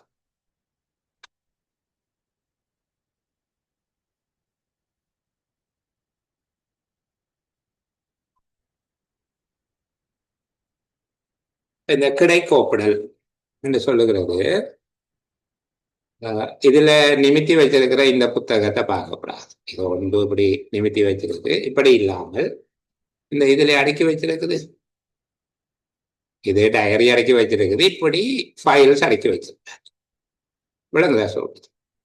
இப்படியாக ஃபைலை அடக்கி வச்சிருப்பார்கள். திரும்பவும் சொல்லுகிறேன், இதுல இந்த தனியாக ஒன்று நிமித்தி வச்சிருக்கிறதே எடுக்க வேண்டாம். இதுதான் நாங்கள் சொல்லுகிற கிடைக்கோப்பு. கிடையாக கோப்பிடுகிறது என்றால் ஃபைலை இப்படி படுக்க வச்சு அடுக்கிறது, ஒன்றுக்கு மேலே ஒன்றாக அடுக்கி வைப்பார். சரிதானே? இப்படி அடுக்கி செய்கிற ஃபைலை ரெண்டு வகையாக பேணுகிறார்கள். ஒன்று லிவர் ஆர்ட்ஸ் ஃபைல், விசை வளைய கோப்புகள் என்று சொல்லி சொல்றது. இதுவும் சரித்துதான் அடக்கி வைப்பினும். சரிதானே? சரிச்சு அடக்கி வைப்பினும். இப்போ சில வேளையில் ஒரு 4-5 கருத்த ஃபைலை ஒன்றுக்கு மேலே ஒன்று அடுக்கி வச்சிருக்கிறத பார்த்தா, நான் இதை இந்த திறந்த ஃபைலை காட்டினது உங்களுக்கு இப்படித்தான் இருக்கும். இந்த லிவர் இப்படி இருக்கு. என்ன இதுல இந்த பகுதியில பாருங்க, ஒரு லிவர் ஒன்று இருக்கு. இது அமர்த்தின உடனே இந்த ஆர்ச், இந்த வளையம் திறக்கும். ஏற்கனவே கிடைச்ச கடிதத்துக்கு நாங்கள் ஓட்டையை போட்டு இந்த இதுல இருக்குது லிவர், உங்களுக்கு அலுவலகங்கள் இருக்கும். இதை அமர்த்தினால் இது இவ்விடத்துல திறக்கும். திறக்கிற போது கடிதங்களை இலகுவாக இதுக்குள்ள செருகலாம். இப்படி நிமித்தி வைக்காம சரிச்சு அடக்கி வைக்கிறது. சரியா? அப்ப இது ஒரு வகையில கிடைக்கோப்புடலினுடைய ஒரு வகை விசை வளைய கோப்புகள். ரெண்டாவது, சில பேர் நீங்கள் அலுவலகத்தில் வைத்திருக்கிற அந்த கடுதாசி மட்டையிலான நூல் போட்டு கட்டுற ஃபைலையும் இப்படி சரிச்சு அடக்கினால் கிடைக்கோப்புடல் என்று சொல்லி கருதுகிறார்கள். அது நவீன முறைக்கு வராது, பாரம்பரியமான முறைக்குள்ள வருகிறது. அதை நீங்கள் நெருக்கடிப்படுத்த வேண்டாம். கிடைக்கோப்புடல் என்கிறதுல கொஞ்சம் புது ஃபைல் இருக்கும். இந்த இதில் அடக்கி இருக்கு செய்து இது இப்படி தெரியக்கூடியதை அடக்கி இருக்கு. இது ஒன்றன் மேல் ஒன்றாக அடுக்கி வைக்கப்படுமாக இருந்தால் அதை நாங்கள் கிடைக்கோப்புடல் என்று சொல்லி சொல்லுவோம். இப்ப இதுக்கும் என்ன வித்தியாசம்? மேலே இருக்கிற லிவராஜ் ஃபைலுக்கும் இதுக்கும் என்ன வித்தியாசம் என்றால், இதுக்கு லிவர் எல்லாம் இருக்கும் இந்த கடிதத்துக்கு அல்ல இந்த கவருக்கு. இந்த கீழே இருக்கிறதுக்கு தட்டையான கோவை அந்த ஃபிளட் ஃபைலிங் என்று சொல்லுகிற இல்லை, ரெண்டுமே ஹொரிசாண்டல் ஃபைலிங் தான், சரிதானே? கிடையாக அடுக்கி வைக்கிறது தான். இதுல உள்ளுக்கு டேப் இருக்கும், ரப்பர் டேப் இருக்கும், அல்லது வேறு விதமான உலோக தகடுகள் இருக்கும். அதை எடுத்து போட்டு அப்படியே வச்சு அமர்த்தி விடுற அந்த லிவர் இருக்காது இங்கு. இப்படி கட்டி வைக்கிறது, இதை சொல்லுகிறது தட்டையான கோவை முறை, ஃபிளாட் ஃபைல். அப்போ கிடைக்கோப்புடலினுடைய 2 உபபிரிவுகளும் விசை வளைய கோப்புகள், தட்டையான கோவைகள் என்று சொல்லி இருக்கு, சரிதானே? இதுதான் கிடையான கோப்புடல். இந்த கிடையான கோப்புடலினுடைய நன்மை, அதனுடைய குறைபாடுகள், அதனுடைய பிரிவுகள் தொடர்பாக பேசிக்கொண்டு நாங்கள் அடுத்த பகுதியை பார்க்கலாம். அதுதான் எங்களுக்கு வசதி, சரியா? இப்போ பாருங்க, நவீன கோவைப்படுத்தல் என்பதுக்குள்ள வந்த உடனே நாங்கள் இந்த பகுதியை எடுக்கிறோம். கிடையான கோப்புடல். முதலாவது கிடையான கோப்புடல், இது ஹொரிசாண்டல் ஃபைலிங். அதாவது நீங்கள் என்ன சொல்ற, நீங்கள் நிறை அடிப்படையில் ஆனது, ஒன்றன் மேல் ஒன்றாக அடுக்கப்படுகிறது, நிறை அடிப்படையில் ஆனது. அப்படி படுக்க வைத்து அடைக்கிறது. அதுல அந்த கோப்புகள் 2 வகையாக பயன்படுத்தப்படுகிறது. லிவராஜ் ஃபைல், அடுத்தது ஃபிளாட் ஃபைலிங் என்று சொல்லி 2 விதமாக இதை செய்கிறார். இதுல படுகிடை கோப்பினுடைய விளக்கம் சொல்லப்பட்டது. அதான் கிடையான கோப்பு, ஹொரிசாண்டல் கோப்பு. இப்ப இது இழுப்பறைகளுக்கு இடையில படுகிடை நிலையிலே, அதாவது ஒன்றன் மீது ஒன்றாக வரிசையாக அடுக்கி வைக்கப்பட்டிருக்கும். ஒவ்வொரு கோப்புக்கும் ஒரு எண் வழங்கப்படும் அல்ல வழங்கப்படுமா. மேலும் ஒரு சுட்டகராதி தயாரிக்கப்படும். சுட்டகராதி தொடர்பாக நான் உங்களுக்கு மிக தெளிவாக சொல்லி தருவேன். இப்போதைக்கு அந்த கோப்பு எங்க இருக்குது என்பதை கண்டுபிடிக்கிறதுக்கு ஒரு டிரெக்ட் என்று வச்சுக்கொள்ளும். அப்ப அந்த எண்ணை குறிப்பிட்டு அதுக்கு ஒரு சுட்டகராதி ஒன்று தயாரிக்கப்படும். அது எங்க இருக்குது என்று கண்டு, ஒரு கோப்பு பார்வைக்காக அந்த அடுக்கில இருந்து எடுக்கப்படுமாக இருந்தால் அந்த கோப்பு எடுக்கப்பட்டு விட்டது என்பதை குறிப்பதற்காக ஒரு வழிகாட்டி அட்டை அந்த இடத்துல வைக்கப்படும். அடுக்கி வைக்கிற கோப்புகளுக்கு இடையில இருந்த ஒரு கோப்பு எடுத்தால் அது தொடர்பான அந்த கோப்புக்குரிய ஒரு வழிகாட்டி அட்டை அந்த கோவை இருந்த இடத்துல ஒரு காட்டொண்டு வைக்கப்படும், சரியா? அப்போ ஒரு ஃபைல் இல்லை என்கிறது ஞாபகம் பெறுகிற மாதிரியாக அதில் ஒரு அட்டை கொண்டு வைப்பார்கள். இது 2 விதமாக விசை வளைய கோப்புகளிலையும் தட்டை வடிவ கோப்புகளையும் காணப்படுது. விசை வளைய கோப்புன்னா இப்போ உங்களுக்கு படம் எல்லாம் தெரிஞ்சிட்டு, ஒரு பலமான தடிச்ச மட்டைன்னு உங்களுடைய ஆஃபீஸில் கருப்பா பெரிய ஃபைலாக இருக்கும். அதுல அதை மடிப்பான்கள் என்று சொல்ற ஃபோல்டர். நான் இங்க மடிப்பான்கள் என்கிற வார்த்தையை பயன்படுத்துறது ஃபோல்டர், சரிதானே? நண்பர் அமல்ராஜ் அதை மடங்கட்டை என்று சொல்லி பயன்படுத்துகிறார். மிக நல்ல சொல்லு. நான் இதை தயாரித்த பிறகுதான் அவருடைய புத்தகத்தை வாசித்தேன். மடங்கட்டைகள் என்று சொல்லி நான் பிறகு அதை திருத்த விரும்புகிறேன். சில வேளைகளில் எங்கேயாவது பரீட்சையில 2 சொற்களும் வரலாம் தானே, மடிப்பான்கள் என்று சொல்லி வந்தாலும். அப்ப அதனால நீங்கள் 2ஐயும் ஃபோல்டர் என்று எடுத்துக்கொள்ளுங்க. மடங்கட்டைகள், மடிப்பான்கள். அவருடைய புத்தகத்துல மடங்கட்டைகள் என்று பயன்படுத்துகிறார். தமிழ்ல இருக்கிற புத்தகங்கள்ல கணிசமான அளவு எங்களுக்கு பயனளிக்கக்கூடிய புத்தகம். நீங்கள் நேரம் இருந்தால் நாங்கள் இந்த படிப்பிக்கிற பகுதிகளை அவருடைய புத்தகத்தில இருந்து படித்துக் கொள்ளுவேன், சரியா? போதுமான கையிருப்பு வைத்திருக்கிறாரோ என தெரியல. அல்லது கடந்த தடவை பரீட்சை எழுதியவர்கள் நானே பல இடங்களில் அனுப்பியிருந்தேன். மன்னர், அதுபோல சில வெளி மாவட்டங்களுக்கு ஒரு 100 வரையிலான புத்தகங்கள் அனுப்பி வைக்கப்பட்டிருந்தது. நீங்கள் அங்க வாங்கினவங்கள்ட்ட இருந்து தற்காலிகமா வாங்கி படிப்பிக்கலாம். மன்னாரெல்லாம் நான் நினைக்கிறேன் கொஞ்சம் கூடுதலாக 100 விட கூடுதலான புத்தகங்கள்.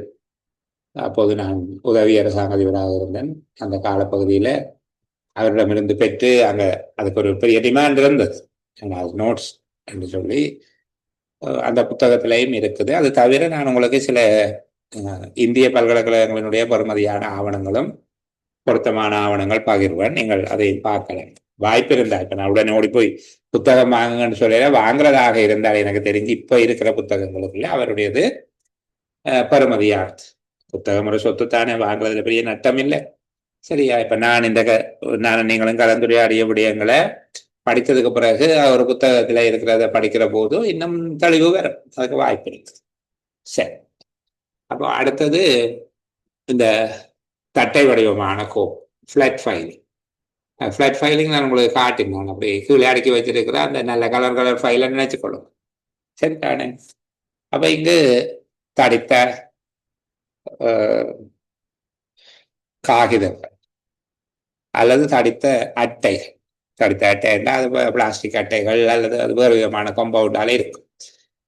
மற்றது ஒவ்வொரு விடயம் தொடர்பாகவும் தனித்தனியான கோப்புகள் செய்திருக்கும். அதுல உலோக பிடிப்புகள் முந்தி இருந்தது.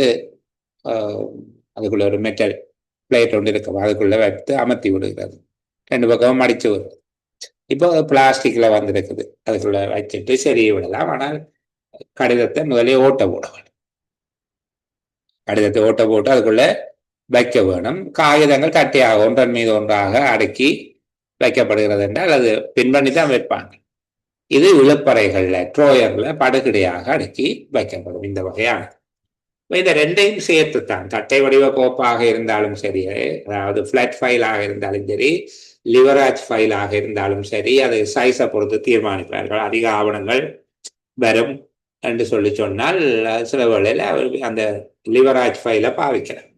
நவீன முறைகளை இந்த ரெண்டும் இருக்குது. ரெண்டையும் சேர்த்து தான் நாங்கள் ஹொரிசோண்டல் ஃபைலிங் என்று சொன்னோம், அதாவது கிடையான கோப்புடல் முறை என்று சொன்னோம். இந்த கிடையான கோப்புடல் முறையில என்ன நன்மைகள் இருக்குது என்று சொல்லி, எளிமையானது, கையாள்வதற்கு இல்லை. கிடைத்த காகிதங்கள் கால வரிசையிலே அடுக்கப்பட்டு கடிதங்களை அதுல இடம் குறிக்கிறது, மற்றது இதை செய்து கொள்வதும் சுகம். உள்ளுக்கு சுத்தமாக இருக்கும், தூசுகள்ல இருந்து விடுவிக்கப்பட்டு அலமாரிகள்ல சிறுமித்து அடுக்கப்படும், பாதுகாப்பாகவும் இருக்கும், பழுதடையாது அப்படி இருக்கும். கோப்புகள்ல இருந்து அகற்ற தேவையில்லை, அப்படியே வச்சு தட்டி பார்க்கலாம். அதுக்கும் குறிப்பாக அந்த லிவராஜ் ஃபைல்ண்டா அப்படியே தட்டி தட்டி பார்க்கலாம். சரியா? அப்ப எடுத்து கலட்டி எல்லாம் பார்க்க தேவையில்லை. ஆனால் இது சில வகையான நிறுவனங்களுக்கு தான் பொருத்தமாக இருக்கும். ஒன்றுக்கு மேல ஒன்றை அடுக்கி வைக்கிறதால அதை கலைக்காம ஒன்றே எடுக்கலாம், எல்லாத்தையும் தூக்கி வச்சுதான் எடுக்கும். ஒரு குறிப்பிட்ட அளவுக்கு மேல இந்த ஃபைலை நீங்கள் பெருப்பிக்கலாம். சரியா? அந்த ஃபைல் எங்க இருக்குன்னு கண்டுபிடிக்கிறதுக்கு ஒரு சுட்டகராதி தேவை. இப்ப இந்த வகையான கிடைக்கோப்பு, இப்ப கிடைக்கோப்புன்னா உங்களுக்கு என்னன்னு தெரிஞ்சிட்டு. அடுத்தது நிலைக்குத்து கோப்பு, இந்த வேர்டிக்கல் ஃபைலிங் மெத்தட்ல அதை என்ன வேர்டிக்கல் ஃபைல் சொல்லி பார்த்து கொண்டு போனால்தான் சொல்லும். சரியா? இந்த இதுல பாருங்க, இந்த நீல நிறமான ட்ரோயர்ல அடுக்கி வைக்கப்பட்டிருக்கு. நீல நிறமான ட்ரோயர்ல இந்த ஃபைல்கள் அடுக்கி வைக்கப்பட்டிருக்கு. சரியா? அதுக்கும் இதுக்கு இடையில கோடு இருக்கு பிள்ளைகள். இந்த பகுதியில நான் இந்த கலர் கொஞ்சம் மாத்தி நான் எல்லாம் நினைக்கிறேன். வேற ஒரு கலர் உங்களுக்கு தெரியக்கூடிய மாதிரியாக நீளம் சரி வராது, என்ன சிவப்பு தான் சரி. ஓகே, இந்த இதுல இந்த பகுதியில பாருங்க, இஞ்சாலையும் தனித்தனியா 2 செட் ஃபைல் நிமித்தி அடுக்கி இருக்கிற மாதிரி இருக்கு. அப்ப இவ்வாறு நிலைக்குத்தாக இருக்கும் என்பதனுடைய அர்த்தம், அதனுடைய முகப்பு எங்களுக்கு தெரியும். கடிதத்தினுடைய முகப்பு எங்களுக்கு தெரியும். சரியா? பக்கப்பாடு இல்லை, அதனுடைய முகம் நான் இந்த முன்னுக்கு இருக்கிறதுல குறித்து காட்டுகிறேன் பாருங்க. இந்த இடம் சரியா, இந்த புள்ளடி போடுறோன்னே இது எங்களுக்கு தெரியக்கூடியதாக அடுக்கி வைக்கப்பட்டிருக்கு. இதுல என்ன செய்வாங்கன்னா, இந்த முன்னுக்கு இருக்கிறத விட இந்த கார்டின் இந்த ஃபோல்டர் பின்பக்கம் கொஞ்சம் உயரமா இருக்கு. அந்த ஃபோல்டர் ஒரு ஒரு புக் மாதிரி இப்படி இருக்குன்னு வச்சுக்கொள்ளுங்களேன். சரியா, இப்படி இருக்கிற போது இந்த பின்பக்கம் கொஞ்சம் இப்படி உயரமாக தெரியும். முன்னுக்கு இருக்கிறது மட்டும் சின்னனா இருக்கும். இந்த பகுதி முன்மட்டை இது சின்னனாக இருக்கும். பின்மட்டை கொஞ்சம் பெருசா இருக்கும். இதுல ஃபைல் விவரங்களை எழுதுவாங்க. நான் உங்களுக்கு நீளத்தால இப்படி கீறி காட்டுறேன் பாருங்க. இந்த பகுதியில இந்த ஃபைல் பற்றின விவரங்கள் எழுதுவாங்க. முன்மட்டை கொஞ்சம் பதிவாக இருக்கும், பின்மட்டை உயரமாக இருக்கும். அதில கோவைகளினுடைய விவரங்கள் குறிக்கப்பட்டது.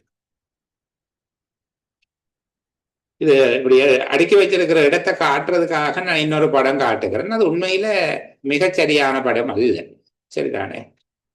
இந்த இந்த பகுதியை பாருங்க. இந்த படம் இப்படித்தான் எங்களுக்கு முகப்பு தெரியும்.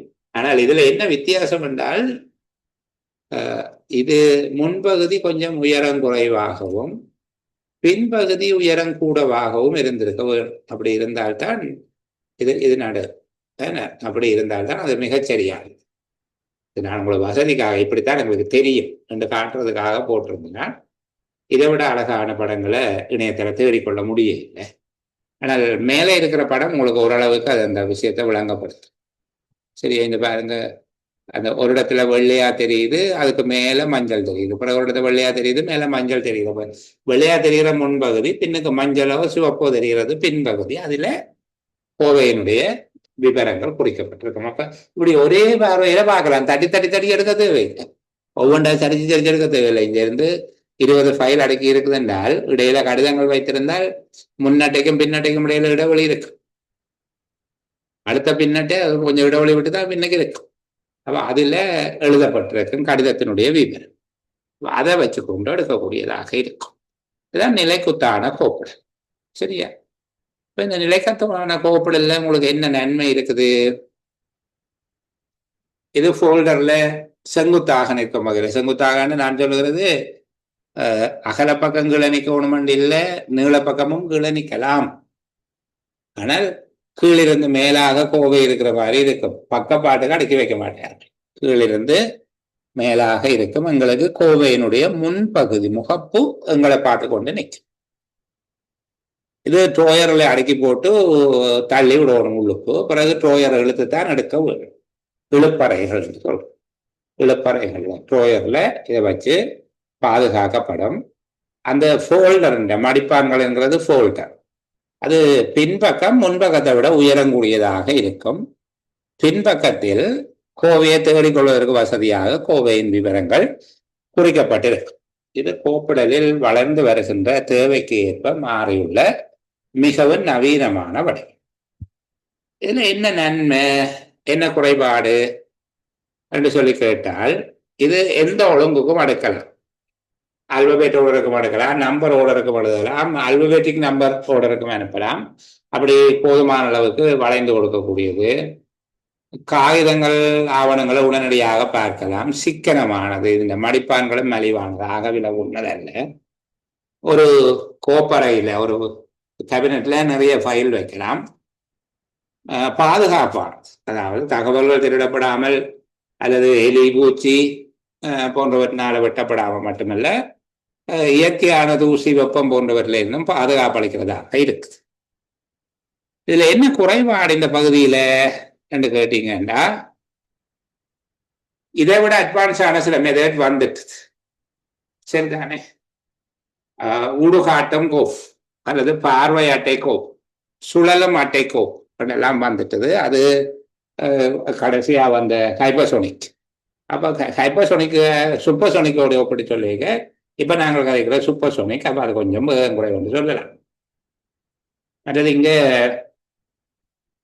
ஃபோல்டர் அந்த இழுப்பறைக்குள்ள நழுவி விழுந்து மற்ற ஃபைல்களுக்கு கீழே போச்சுன்னா போனதுதான் தேடி எடுக்கலாம்.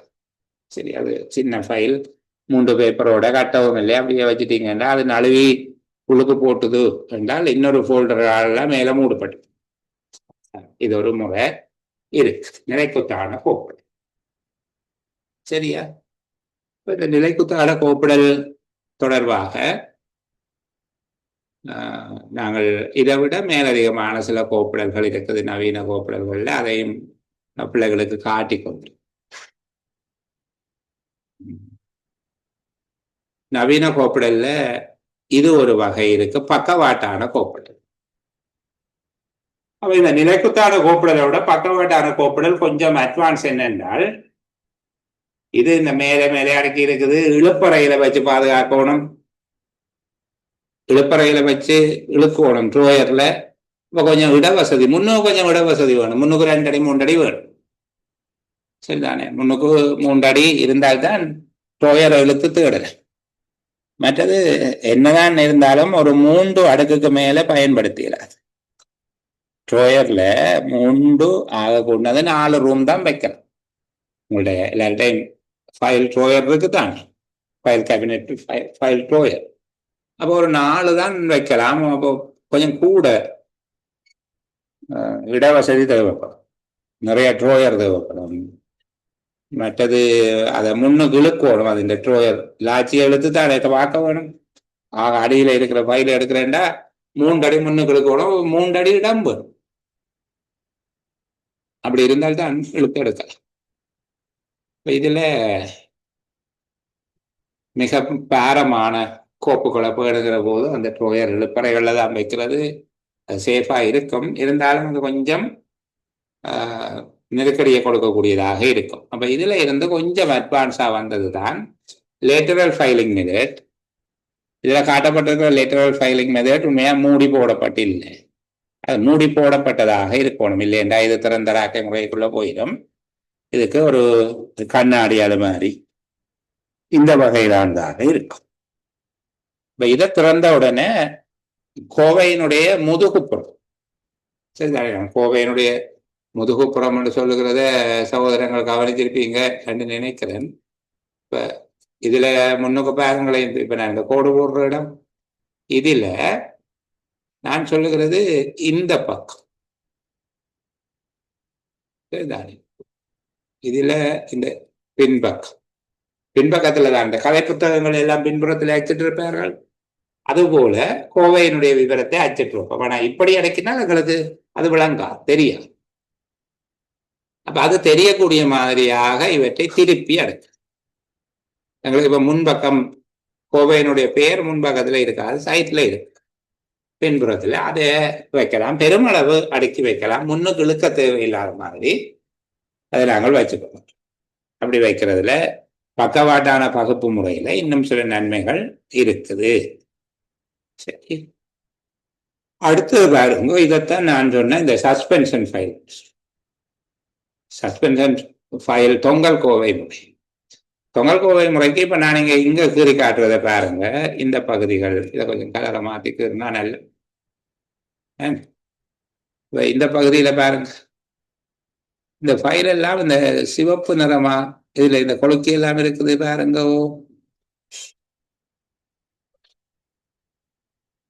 பெரியதா நான் கீறி காட்டுறது இந்த இந்த நீள பகுதிக்கு பாருங்க, கொழுக்கிகள் எல்லாம் இருக்கு.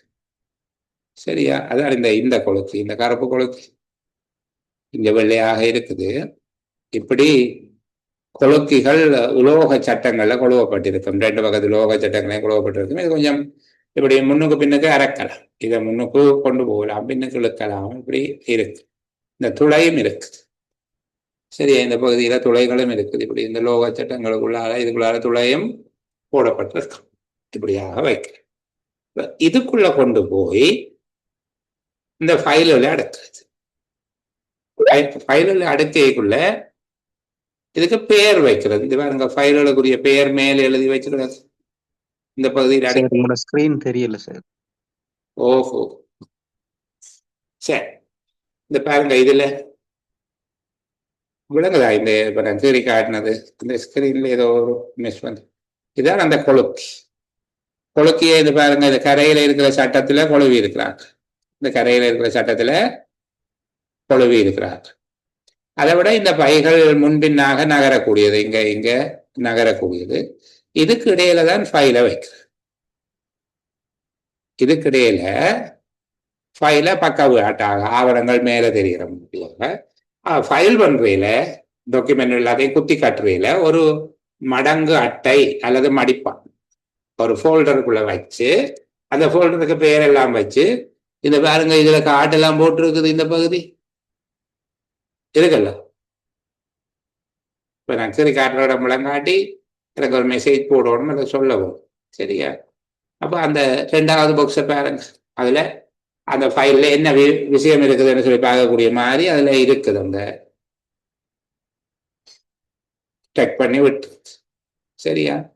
அப்ப இப்படி இருக்கக்கூடிய அந்த கோப்பு முறையைத்தான் நாங்கள் தொங்கல் கோவை முறை சஸ்பென்ஷன் ஃபைல் என்று சொல்லி சொல்றோம். நவீன முறைகள்ல நாங்கள் பார்க்கிற போது அப்படியெல்லாம் பார்த்தோம் தானே. நவீன முறைகள் என்று பார்க்கிற போது நிலைக்குத்தான கோப்பு என்கிற ஒன்றை பார்த்திருந்து நாங்கள். அடுத்தது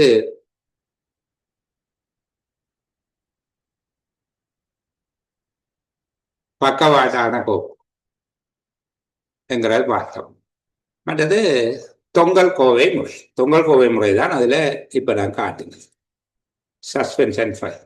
அதுக்குள்ள கோவையை கொண்டே அடக்கி வைக்கிறது. இது மிக பெருமதியான விடயங்களுக்கு சில காப்புறுதி நிறுவனங்கள் போன்றவற்றில் ஒவ்வொரு வாடிக்கையாளருக்கும் அந்த விடயத்தை பேணுவதற்காக மிக பொருத்தமான ஒரு முறையாக அதை வைத்திருப்பார்கள். மற்ற அது பழுதடையவும் பழுதடையாது. அது ஒரு ட்ரோயருக்குள்ளதான் இருக்கும். செய்கிற போது ஒரு ட்ரோயருக்குள்ளதான் அதை வச்சிருக்கேன். இந்த பாருங்க ஒரு இழுக்கக்கூடிய ட்ரோயர் ஒன்று இருக்குது. இந்த இழுக்கிற கம்பி எல்லாம் இந்த காட்டுறாங்க. இதுல கொஞ்சம் கலரை மாற்றுவோம். இந்த பகுதியில பாருங்க இழுக்கிறதுக்குரிய கம்பி எல்லாம் இருக்கு. இதுக்குள்ள அது போயிட்டு மற்ற இந்த கரையில கொழுக்கி எல்லாம் போட்டுருக்குது பாருங்க. இந்த பகுதியில ஒவ்வொரு ஃபைலின் பேரும் எழுதி வச்சிருக்கு என்னென்ன இருக்கு. இப்படி எல்லா வசதியும் இதுக்குள்ள இருக்கு. கோவைகள் பழுதடையாது, தொலைந்து போகாது, கீழே விழுந்து காணாம போகாது. இப்ப இல்லாட்டி சும்மா அடுக்கிறேன்னா சில வேலை ஃபைல் ஒன்று கீழே போய் சிக்கி, இங்க கீழே போய் சிக்கப்படுறதுக்கு வாய்ப்பு இல்லை. மிகச்சிறந்த ஒரு முறையாக இருக்கும் இந்த தொங்கல் கோவை முறை சரியா. இது ஒரு முக்கியமான விடயம். தொங்கல் கோவை முறை தொடர்பாக அது நன்மை தீமை என்ன என்று சொல்லி ஓரளவுக்கு நீங்க தெரிஞ்சு வச்சுக்கணும். மற்றது விடயங்கள் நாங்கள் நுண்கோவை முறை மைக்ரோ ஃபைலிங் மெத்தடும் மற்றது எலக்ட்ரானிக் ஃபைலிங்கும் அதை சாதாரணமாகவே நான் உங்களுக்கு சொல்லி. இந்த நுண்கோவை முறை என்பது ஒரு கொஞ்சம் இடவசதி போதும் குறுகிய இடவசதி போதும், மிக பிரபலமான ஒரு முறை. இதுல கடிதங்கள், ஆவணங்கள், அதே போல வேறு விடயங்கள் எல்லாம் ஒரு மைக்ரோ ஃபிலிமில் பிரதி செய்யப்பட்டு வைக்கும். இத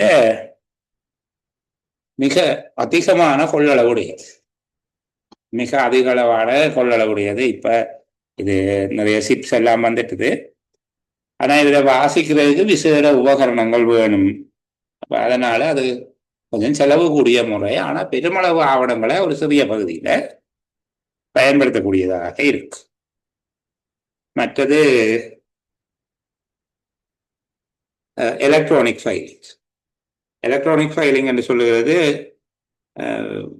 கம்ப்யூட்டரையும் அதை விட எலக்ட்ரானிக் இன்ஸ்ட்ருமெண்ட்டையும் நீங்க இந்த டேப் லேப் எல்லாம் வச்சிருப்பீங்க தானே, இந்த மாதிரியாக இருக்கக்கூடியது. மற்றது இது ஒரு சர்வரில் வச்சிருக்கலாம், கிளவுட்ல வச்சிருக்கலாம், இந்த மாதிரியாக ஒன் டிரைவ்ல வைக்கலாம். இப்படியாக வைத்திருக்கக்கூடியவை எல்லாவற்றையும் நாங்கள் இலத்திரனியல் கோவை முறை என்று சொல்லி சொல்லுகிறோம். இன்னும் முக்கியமான ஒரு முறை விளங்கப்படுத்த வேண்டியிருக்கு நிலைக்குத்தான முறை. அது தவிர சில விடயங்கள் பேச வேணும் தானே. நிலைக்குத்தானது என்பது தானே நிலைக்குத்தான சொல்லிட்டோம். அடுத்தது மத்திய கோப்புட முறை. மத்திய கோப்புட முறை தொடர்பாக பேச வேண்டி இருக்குது. கொஞ்சம் பெரிய விடயம். இன்னும் ஒரு 5 தலைப்புகள் 6 தலைப்புகள் இருக்குது. நாங்கள் அடுத்த செயலமர்வில் அந்த விடயத்தை உங்களோட பேசிக்கொள்ளுகிறேன். இப்போ கதைச்ச விடயத்துல ஸ்கிரீன்ல நோட்ஸ் வர இல்லைன்னு சொல்லியிருக்காங்க. இப்பவும் வர இல்லையா என்று சொல்லி பார்த்து கொள்ளுங்க. எனக்கு தெரிய இல்லை. நான் ஸ்கிரீன் சரியா தான் ஷேர் பண்ணி இருக்கிறேன். இப்பவும் வர இல்லை. 2ஆம் மெசேஜ் போடுங்க. மற்றது இந்த ஆவணம் ஏற்கனவே உங்களுக்கு பகிரப்பட்டதும் ஆக இருக்குது. அந்த விடயத்தை இயல்பான பிரிண்ட் பண்ணி பார்த்துக் கொள்ளுங்க. இல்லை உங்களுடைய லேப்டாப், பிசி, ஃபோனில் இதை வாசிக்கிறது கொஞ்சம் கடினம்.